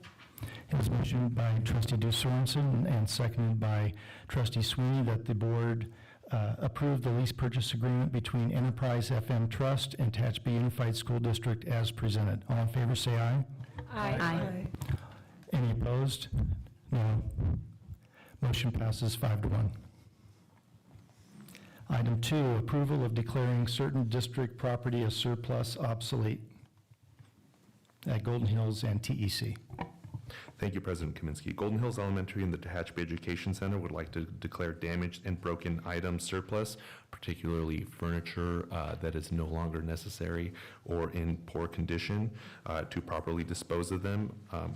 We seek your approval to declare the item surplus. Any questions or comments from the board or the public? Having viewed the pictures, I am for it. That's pretty sad. So do I have a motion? I'll motion. I'll second. It was motioned by Trustee Cooper and seconded by Trustee Sweeney. The board approved declaring certain district property as surplus obsolete at Golden Hills and TEC as presented, and it's a roll call vote. President Kaminsky. Aye. Vice President Kelly. Aye. Clerk Wood. Aye. Trustee Cooper. Aye. Trustee Sorensen. Aye. Trustee Sweeney. Aye. Motion passes 6-0. Thank you, Mr. Intezari. Instructional Services, Mrs. Paxton. Your first item is information item on AG completion impact report. Okay, good evening. So in 2022, Can you move the microphone a little? Yeah, thank you. in spring of 2022, we received a grant. And so if you go to the next slide, the grant, we received about $154,000 based on our unduplicated student population. And unduplicated student population includes English language learners, socioeconomically disadvantaged, and our foster youth. And so that grant included $112,000 to increase A through G access for students, and then also about $42,000 to mitigate learning loss that happened due to COVID-19. And so the purpose was to increase the number of students that were eligible to apply to a four-year university after completing high school. And so in order to complete your A through G courses, I have what it requires up on the slide, and then also how that differs from our graduation requirements. And so most of our graduation requirements align through A through G requirements as well. But I do want to note, so although in math we require 3 years for A through G and 2 years for graduation requirement, those 3 years have to include Algebra 1, Geometry, and Algebra 2. And then for science, it's 2 years laboratory science, and we require 3 years. But not all of our students take 2 years of a laboratory science. And so, that there's that discrepancy there when we look at our A through G completion rates. Most of our electives at the high school are college prep electives. There's only a very few amount that are not. So for example, our courses at the high school that are not college preparatory are our Algebra Essentials class, Business Math. All of our science courses currently are. However, previously Exploring the Universe was not an A through G approved course, but in the last couple of years it has been approved. And then for electives, Criminal Justice, Introduction to Business, Computer Applications, and any aid positions are not, and PE courses are not college preparatory and do not count for the A through G requirements. And so we've talked about the KIDS platform in previous meetings, and so this is a graph I took off of the KIDS platform. This is actually a newer addition to the KIDS platform, and this is a projection of how our current senior class is doing in relation to A through G requirements. And so also one thing to note is a student has to complete an A through G course with a C or better in order for that to count for the A through G requirement. So blue on our graph represents the requirement is complete. That student has fulfilled that requirement. Green represents that the student has 5 credits remaining to complete this requirement, and that student is likely to complete that in the second semester during spring. Blue also includes, because this is the projection of also what students are enrolled in, so it's including the semester that we're currently in. Orange represents the students that have 10 credits remaining in this area. And when I pull up the data, typically when students are shy of 10 credits, it's usually because they received a D or an F somewhere on their transcripts. And then red is representative of the number of students that have 15 or more credits remaining to fulfill that requirement. So currently we have 283 seniors that are represented in this graph.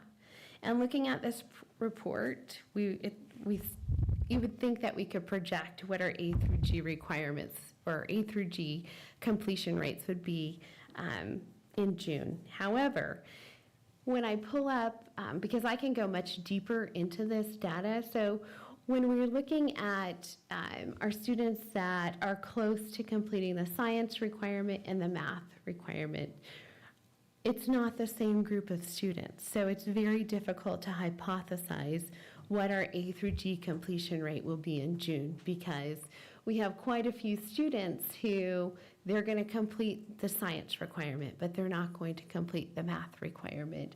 Or they're going to complete the math and science requirement, but are not going to complete the foreign language requirement. So there's not a trend, I will say, where it, like, you can't say, well, it's, we don't have a lot of students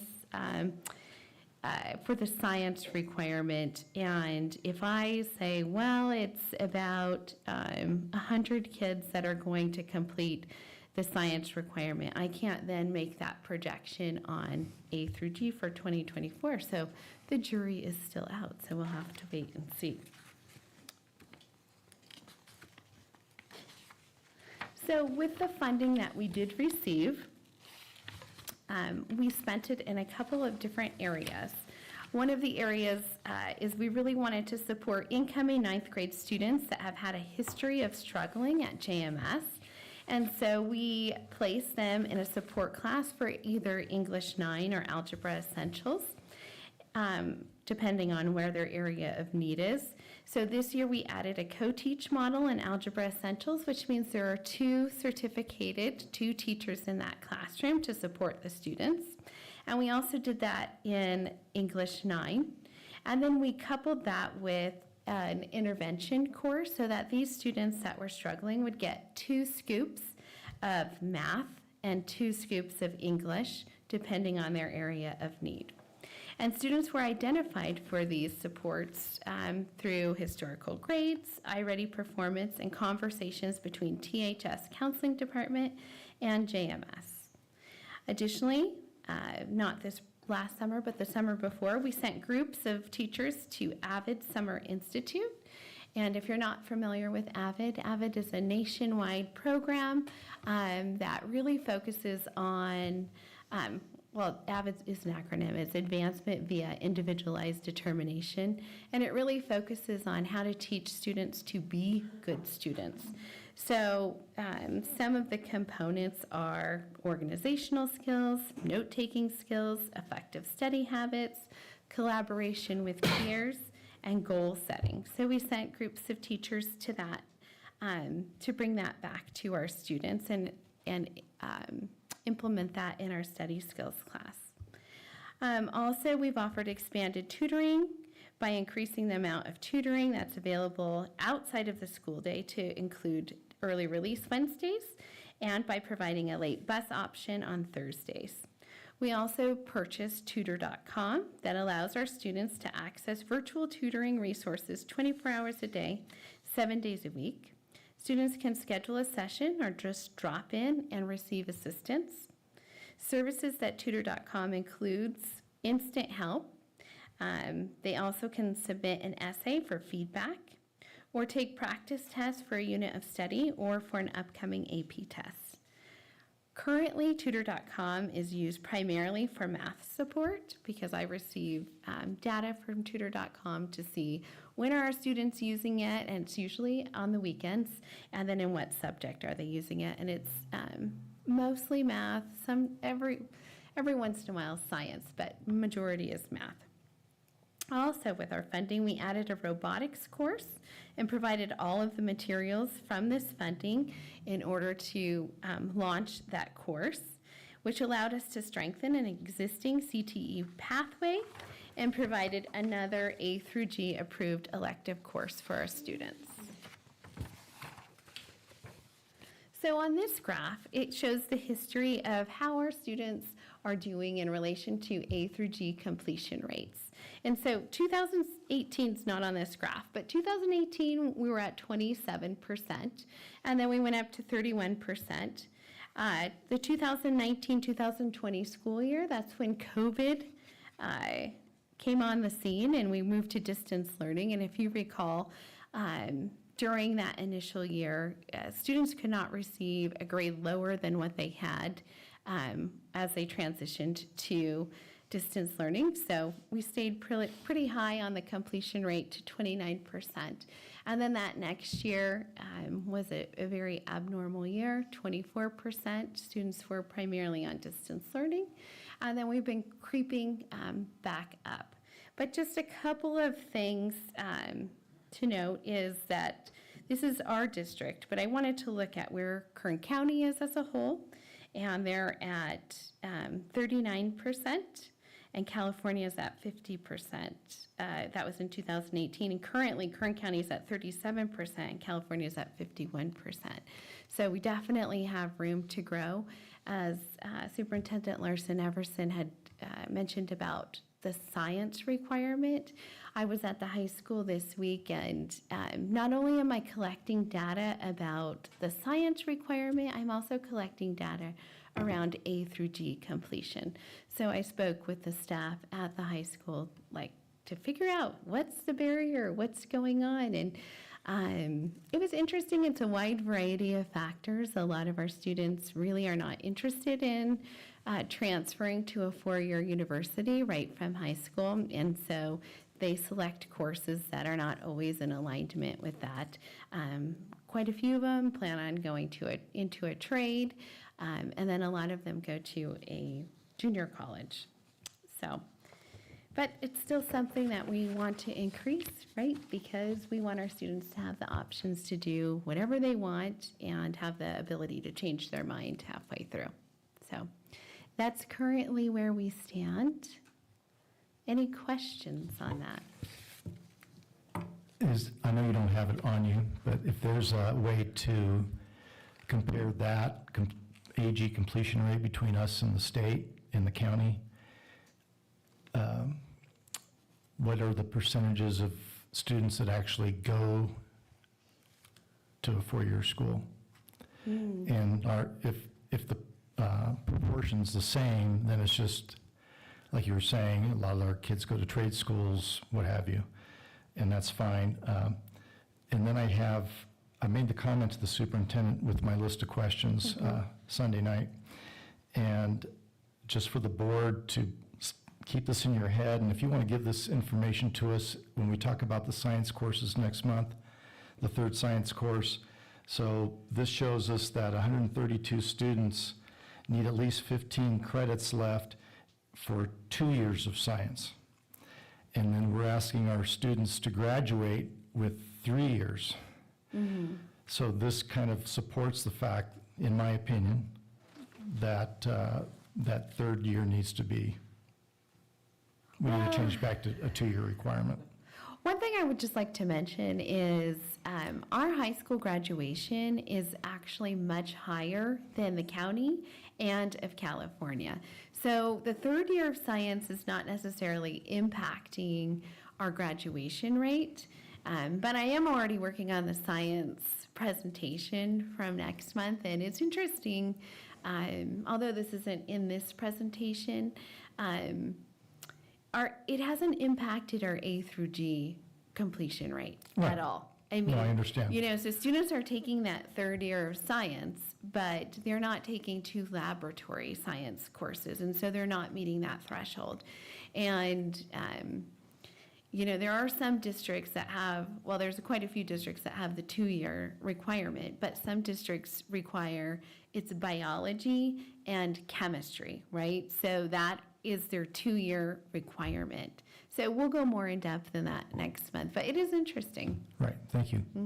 One thing I wanted to mention too is that I think in the times that we're living and really what the state expects from us is college and career readiness. And, you know, we have a very big CTE program at the high school. We have many, many students who participate in that.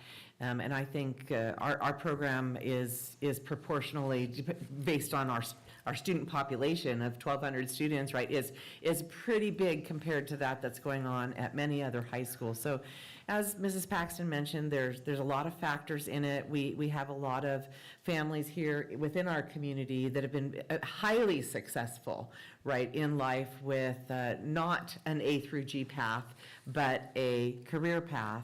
And we've been doing some brainstorming too of just trying to figure out as a team if there are ways that we can incentivize A through G coursework participation with our students, what that might look like, whether that's field trips to college campuses once a semester or whatnot, but we really need to get input from the students. So it is kind of all tied together, and hopefully we'll have a depth and breadth of information to share in December.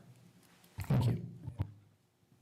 Could perhaps, and I don't know whether this is possible, pull out by major the ones that plan on going to the 2-year, 4-year college versus those who plan to go into a trade, because trades are becoming more and more in demand.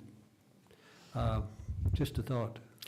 Well, as Superintendent Larson Everson mentioned, the state has a variety of priorities, right? And some of them are competing because the state wants high school seniors to, there's a big push for them to graduate with their AA degree. But in the same breath, they want them to also have these CTE pathways completed. And sometimes those are competing initiatives, right? Because students only can take so many courses, so. Well, one thing I recognize just with my children, my son did what I did. He immediately dropped into his major. My daughter changed her major 5 times and finally ended up a CPA, so you figure that one. Yeah, well, you have 2 years to declare, so. And she started out in biology. Well, that's what college is about, right? Figuring out what you want to do. Vice President Kelly? Yeah. One is this grant, is it a yearly application, and is there criteria for us to be able to apply year after year? No, it was a one-time grant, and we have, until we exhaust it. So Mr. Entazari and I are working together to see if it's going to be exhausted this year. If not, we will carry the things that we are doing this year forward for next year. Because really the focus of a lot of the things that we put into place were for 9th graders beginning last year. And so although I'm required to do this impact report, I don't think it's a true representation of the impact that these things have had on students because they're not seniors yet, right? Thank you. Any other board member have a question? All right, thank you, Mrs. Paxton. Number 2, information item, secondary extended field learning experiences. Okay, per board policy 6153, all field trips which extend 100 miles or more beyond the boundaries of the school district must be approved by the superintendent. The written approval of the parent or guardian is required for all field trips.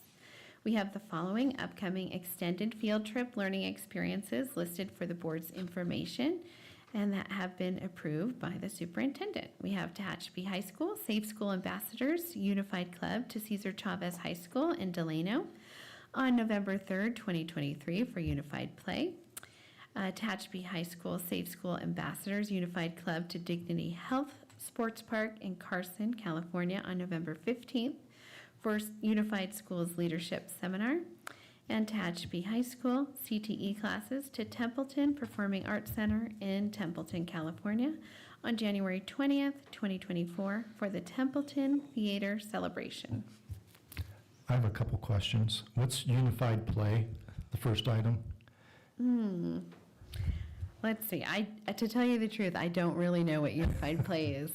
I believe that has to do with our special ed program and getting the students together for competition. Okay. Oh, similar to what we had at THS Yes. a few months ago.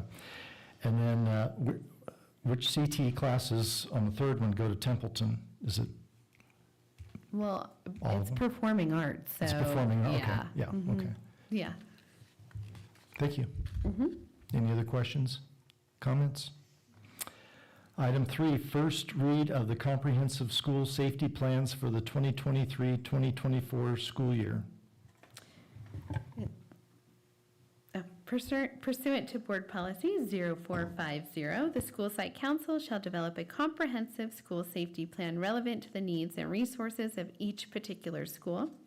The safety plan shall take into account the school's staffing, available resources, and building design, as well as other factors unique to the site. All TUSD Safe School plans contain the required elements as established by the California Department of Education. School sites are awaiting approval from their school site councils and meetings with the Tehachapi Police Department and Kern County Fire, which will be scheduled for support with updating compliant safety plans. Final safety school plans will be presented at the December 2023 regular board meeting for the board's consideration. So I had a couple of comments on this item too that I just wanted to jump in. because Mr. Kaminsky had submitted a question. I can't remember now if it was Sunday or Monday, but one of those 2 days. I wrote it Monday, but I wrote it Sunday. One of those 2 days. And part of my job is just to make sure that all of our trustees have the same information. So the information that I provided Mr. Kaminsky, I wanted to make sure that I shared with all of you. He posed a question, and you're welcome to restate it if you want to, Mr. Kaminsky, about what were the future plans with regard to the reception doors where we have the buzz-in? Right, because I had suggested at one of the meetings when we talked about the buzzers, that eventually they become a two-way communication between the staff person and the person wanting entry. And I know it's going to take a long time. You don't have to go through all that. It's going to take a long time. There's a lot of research to do, costs, all that, I get it. But I just wanted it mentioned in each plan, because they were all the same, as far as, in fact, the door buzzers are completed. So, and this was a category that the items that, I forget the term that was used. But I they think still it's like need it. areas for improvement or Right, something and like so, that. yeah, it should say something like, door buzzers have been installed at every site, but we're looking for ways to make it a two-way communication, something like that, just to recognize that we are working on that. Yeah, totally agree with you, and that's what I wanted to share, is that you are 100% right. This is a very long process. It took us 18 months to get the door buzzers in place, and we really put the pedal to the metal on that one to make sure that we had that done in time for the start of school. There was a lot of banter between Mr. Intezari and myself and maintenance and operations, and they worked really hard to make that happen. Once we began the research and quote process, we realized that the part of the reason it's so complex is because each setting, each school site is set up differently. Their doors are different. The visual to the door is different. And we had to do quite a bit of retrofitting with the doors so that the locks could be integrated with Sonatrol. We're really grateful that, again, that all that is not only ready to go, but is functioning smoothly. And of course, from my perspective, I didn't want to have even one day of school without that in place for this school year, because I think it's part of, number one, a critical safety piece, and number two, developing habits, right? Habits on the part of staff and visitors, and habits for our students, et cetera. And we want students to know that their safety is a priority. So there were a lot of obstacles in getting that done, but again, tremendous effort on the part of maintenance and operations. They were able to get that done so that it was completed before the start of this school year. But moving forward, beyond the remote lock and unlock piece, our team has continued to work with Sonatrol and AI Phone. That's a company that integrates with Sonatrol to determine the best integrated audio and visual solutions, again, given our varied and unique site setups. So my understanding is that we got some rough quotes back in July. And then most recently, actually on Halloween, a meeting was held with Mr. Intezari, our M&O leadership staff, and AI Phone team members to discuss particulars, and especially the specifics that are related to like the user experience. Like, what is the visitor going to experience? What is our staff member going to experience? How do those two things work together? Keeping in mind all of the different safety components that we're interested in maintaining and implementing, hardware components, availability of the hardware components, all of these things. So we recognize it is a really slow process. It's absolutely a priority to us as well. I think that's a great suggestion to put it into the safety plans as a comment of where we're headed.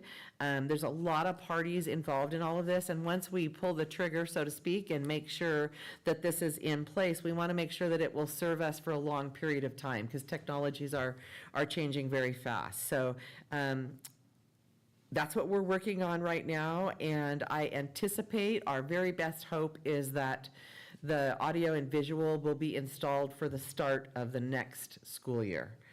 While we're working through all of this. In the meantime, explicit directives were given to staff on use of the current system, which is the auto locking and unlocking. They were given directions to make sure that we're not just pushing a button while we're on the phone or looking another direction. This is something we covered in our 2-day leadership advance that we had. We kicked off the school year and our clerical and secretary training that to make a visual, like before that button is pushed to open the door, that we're checking visually to make sure that it's someone. Obviously, if we saw something that looked like a dangerous situation, we wouldn't grant that person access. Instead, we would call law enforcement. Beyond that, once someone is granted access into our school campus, we follow all the regular procedures, right? We already have the Raptor system in place for people who are trying to access and go into classrooms. We have our check-in and check-out student processes. So those things have not changed. What has changed is the ease of people just coming into our front door, right, without us being able to control that. And I think it's been very effective. I've gotten nothing from families except positive feedback and positive feedback from staff as well. So we just have to get over this next little hurdle of retrofitting all of these pieces and also looking forward to the future to make sure that it will integrate with the rest of our system seamlessly and be user-friendly, not only for the visitor, but also for our staff. Because believe it or not, sometimes people move away from their desk. And so we want them to be able to see it on an iPad, to be able to see it on their mobile phone, to see it there where they sit. But also sometimes we don't have the same person. That person might be at lunch, or they might be out sick, and there's another person there. So we have to look at all of the different user pieces and how that will interface with our existing system. And this is all really important to us, and I think they were excellent questions that you posed, Mr. Kaminsky, and a great suggestion to include it within the safety plans themselves. Thank you. Item 4, approval of revision to English Learner Master Plan. Mrs. Paxton. The English Learner Master Plan is revised annually to reflect changes to the LPAC testing platform and from collaborative conversations with staff and parents that were identified as a barrier to students. In previous years, districts had flexibility in selecting alternative assessments to measure English proficiency levels for students who are not able to complete the summative LPAC. However, districts are now required to use the alternate LPAC with students who are unable to complete the summative LPAC. The 23-24 English Learner Master Plan reflects this change in the reclassification criteria. Additionally, TUSD is no longer using the program FastBridge and has removed references to this program within the plan. TUSD is now utilizing the program iReady on all school campuses. The revision to the English Learner Master Plan is presented for the board's consideration. Any questions or comments from the board? Looking through the revisions, I just wish when I was still involved as a principal that these alternatives, these are common sense and pro-student. And I wish they'd been in place then, but that's what happens when you're old and you hadn't really start. Thank you, Mrs. Paxton. Any comments, questions? I need a motion for the board to approve revision to English Learner Master Plan as presented. Kelly, I make the motion. I motion. It was motioned by Vice President Kelly, seconded by Trustee Du Sorensen. The board approve revision to English Learner Master Plan as presented. All in favor say aye. Aye. Any opposed? Motion carries 6-0. And your last item, Mrs. Paxton, number 5, approval of AP English 11 textbook for 30-day public review. The English Department of Tehachapi High School has reviewed and recommended the following textbook for adoption: The Language of Composition, 4th edition, by authors Renee Shea, Lawrence Scanlon, Robin Disson-Afsis, Megan Horowitz, Catherine E. Cordes, Carlos A. Escobar. Publisher is Bedford, Freeman, and Worth Publishers, and copyright is 2023. Pursuant to Board Policy 6161.1, all recommended instructional materials shall be available for public inspection at the district office for a period of 30 days to allow for the public to view the proposed curriculum and to provide the district with feedback regarding the proposed curriculum. President Kaminsky did express some questions to me regarding some, on the reviewer's scorecard on some of the topics that were covered, because one of them indicated that there were some controversial topics. So I just wanted to share those topics with the board. The book does have literature referencing climate change, racism, the Black Lives Matter movement, Colin Kaepernick and his stance when he was taking a knee, increase of minimum wage, student loan forgiveness, removal of Confederate monuments, reparations for slavery, again, kneeling during the national anthem, and then the Second Amendment and gun legislation, the correlation there. So those were the topics that could be controversial. I mean, really the assignments associated with those is looking at, does the author present bias and so forth. So I just wanted to share that. Any questions or comments from the board? Yes, thank you. My concern was that what's controversial is a matter of opinion. And one reviewer said there were controversial items, but didn't really state what they were. I appreciate you bringing those up. And another one said, well, there might be, and the other one said, no, nothing controversial. So, it's up for. I'm sorry, what? Nothing that wouldn't be in the news. Right. So the public has, once we approve this for review, the public has 30 days like they always have. And I know back in my interim superintendent day, there was a board shot a social studies book down. And but this is an English book, so I think the artistic expression, if you will, I can't think of a better word, author's interpretation is there's more leeway. And I'll check it out myself, but as far as I'm concerned, if it's true, it's in the book or it's stated as an opinion, you can read it, disagree, agree, talk about it, that's all good. Well, and I do have the page numbers if anybody would like them, so. And just for the record, to make sure that everybody's aware, this is one of the board policies that CSBA is recommending for us to revise because it brings it in alignment with new law. If you remember some of the controversy that happened in another county down south related to their rejection of taking a state-adopted materials because of a particular reference to LGBTQ member.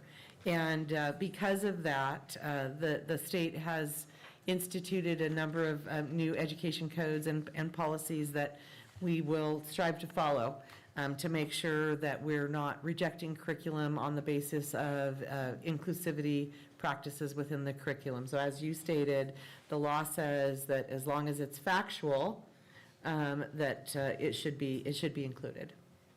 Yes, thank you for, because I mentioned that in my email to you, that the new, it's kind of ironic, the board policies that are coming up, actually law that's coming up or has come up addresses that, so. Exactly. All right.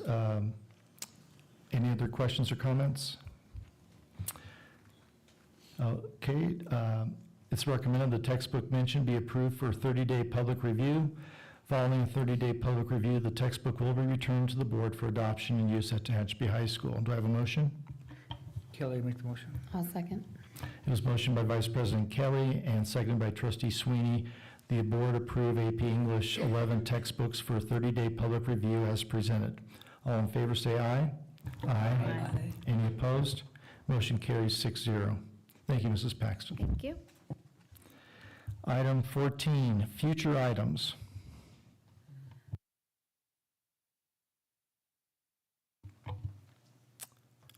I have one. A few months ago, I asked, let me go backtrack. When I was an administrator, I had a Cal card. I can count on one hand how many times I used that Cal card in 8.5 years of having it.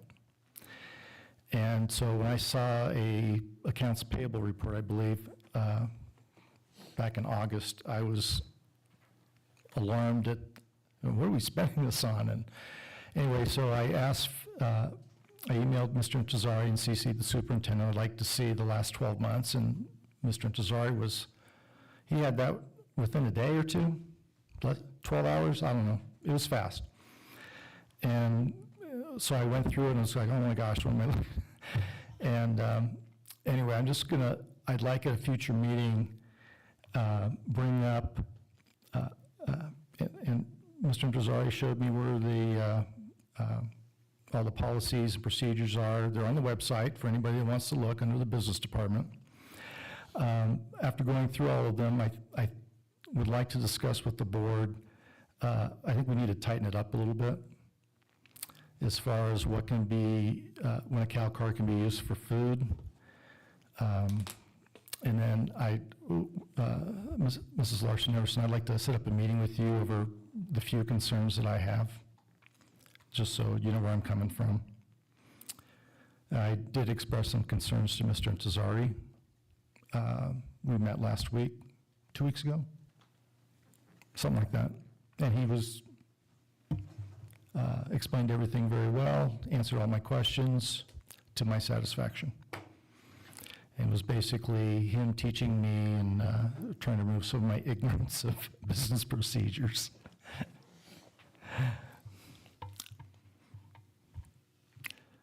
And with that, So can I ask a clarifying question? So what you're looking for as a future item is to have a discussion about CalCard use policies and procedures? yes. Okay, Just, thank you. I think better guidelines, more specific guidelines. And if the board doesn't feel it's necessary after our discussion, that's fine.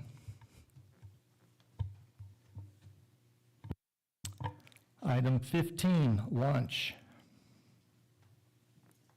So our launchist is not here today, and Mr. Intezari is dutifully going to jump in and share what our launchist provided for today.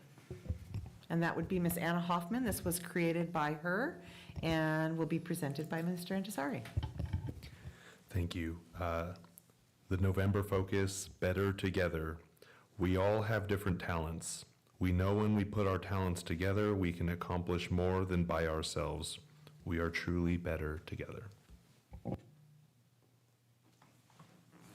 Short and sweet. Thank you for presenting that for Mrs. Hoffman.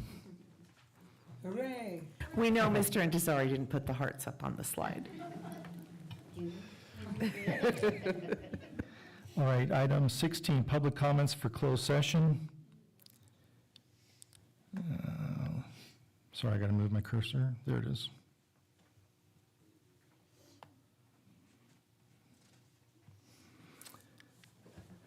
Item 17, in closed session, we have two items. One, conference with labor negotiator, designated representative Stacy Larson-Everson, superintendent, and Candace Bedoyan, legal counsel, employee organizations, TAT, Tehachapi Association of Teachers.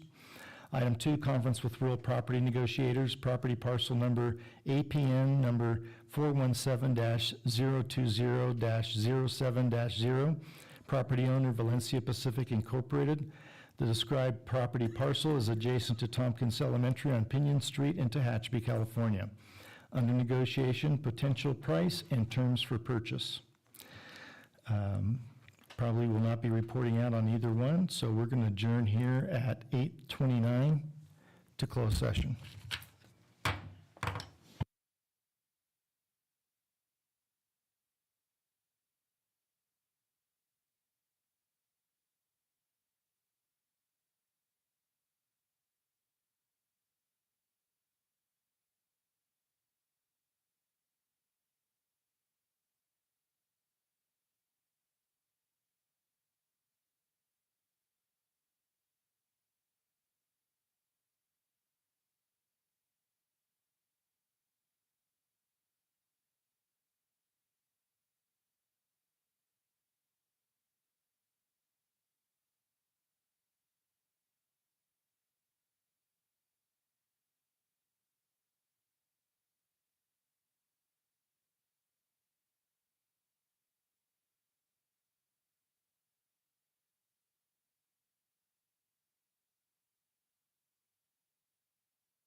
Stacy. What's that? Chat. For my card. Not I taking don't the know, I jacket got off? a card. Here, It I'll help says- you, Peter. Yes. I said, thank Oh, you. you said away. thank you. Okay, sorry, I was on another planet. You're having another moment. I have a lot of them. Sorry. Okay, it is 9:38, and we are resuming regular session. There is nothing to report of any action taken in closed session. Before I adjourn, I want to, on the record, thank Mrs. Dahlia Amaker for her service to the district. I've known her for a long time. She's always been diligent, trustworthy, honest, hardworking. What else do you want me to say, Dahlia? Just an awesome employee, a model really for any employee in any position. And I just want to personally thank you, and I'm sure I can speak for the board on that too. Amen. We're adjourned at Hooray! 9:39.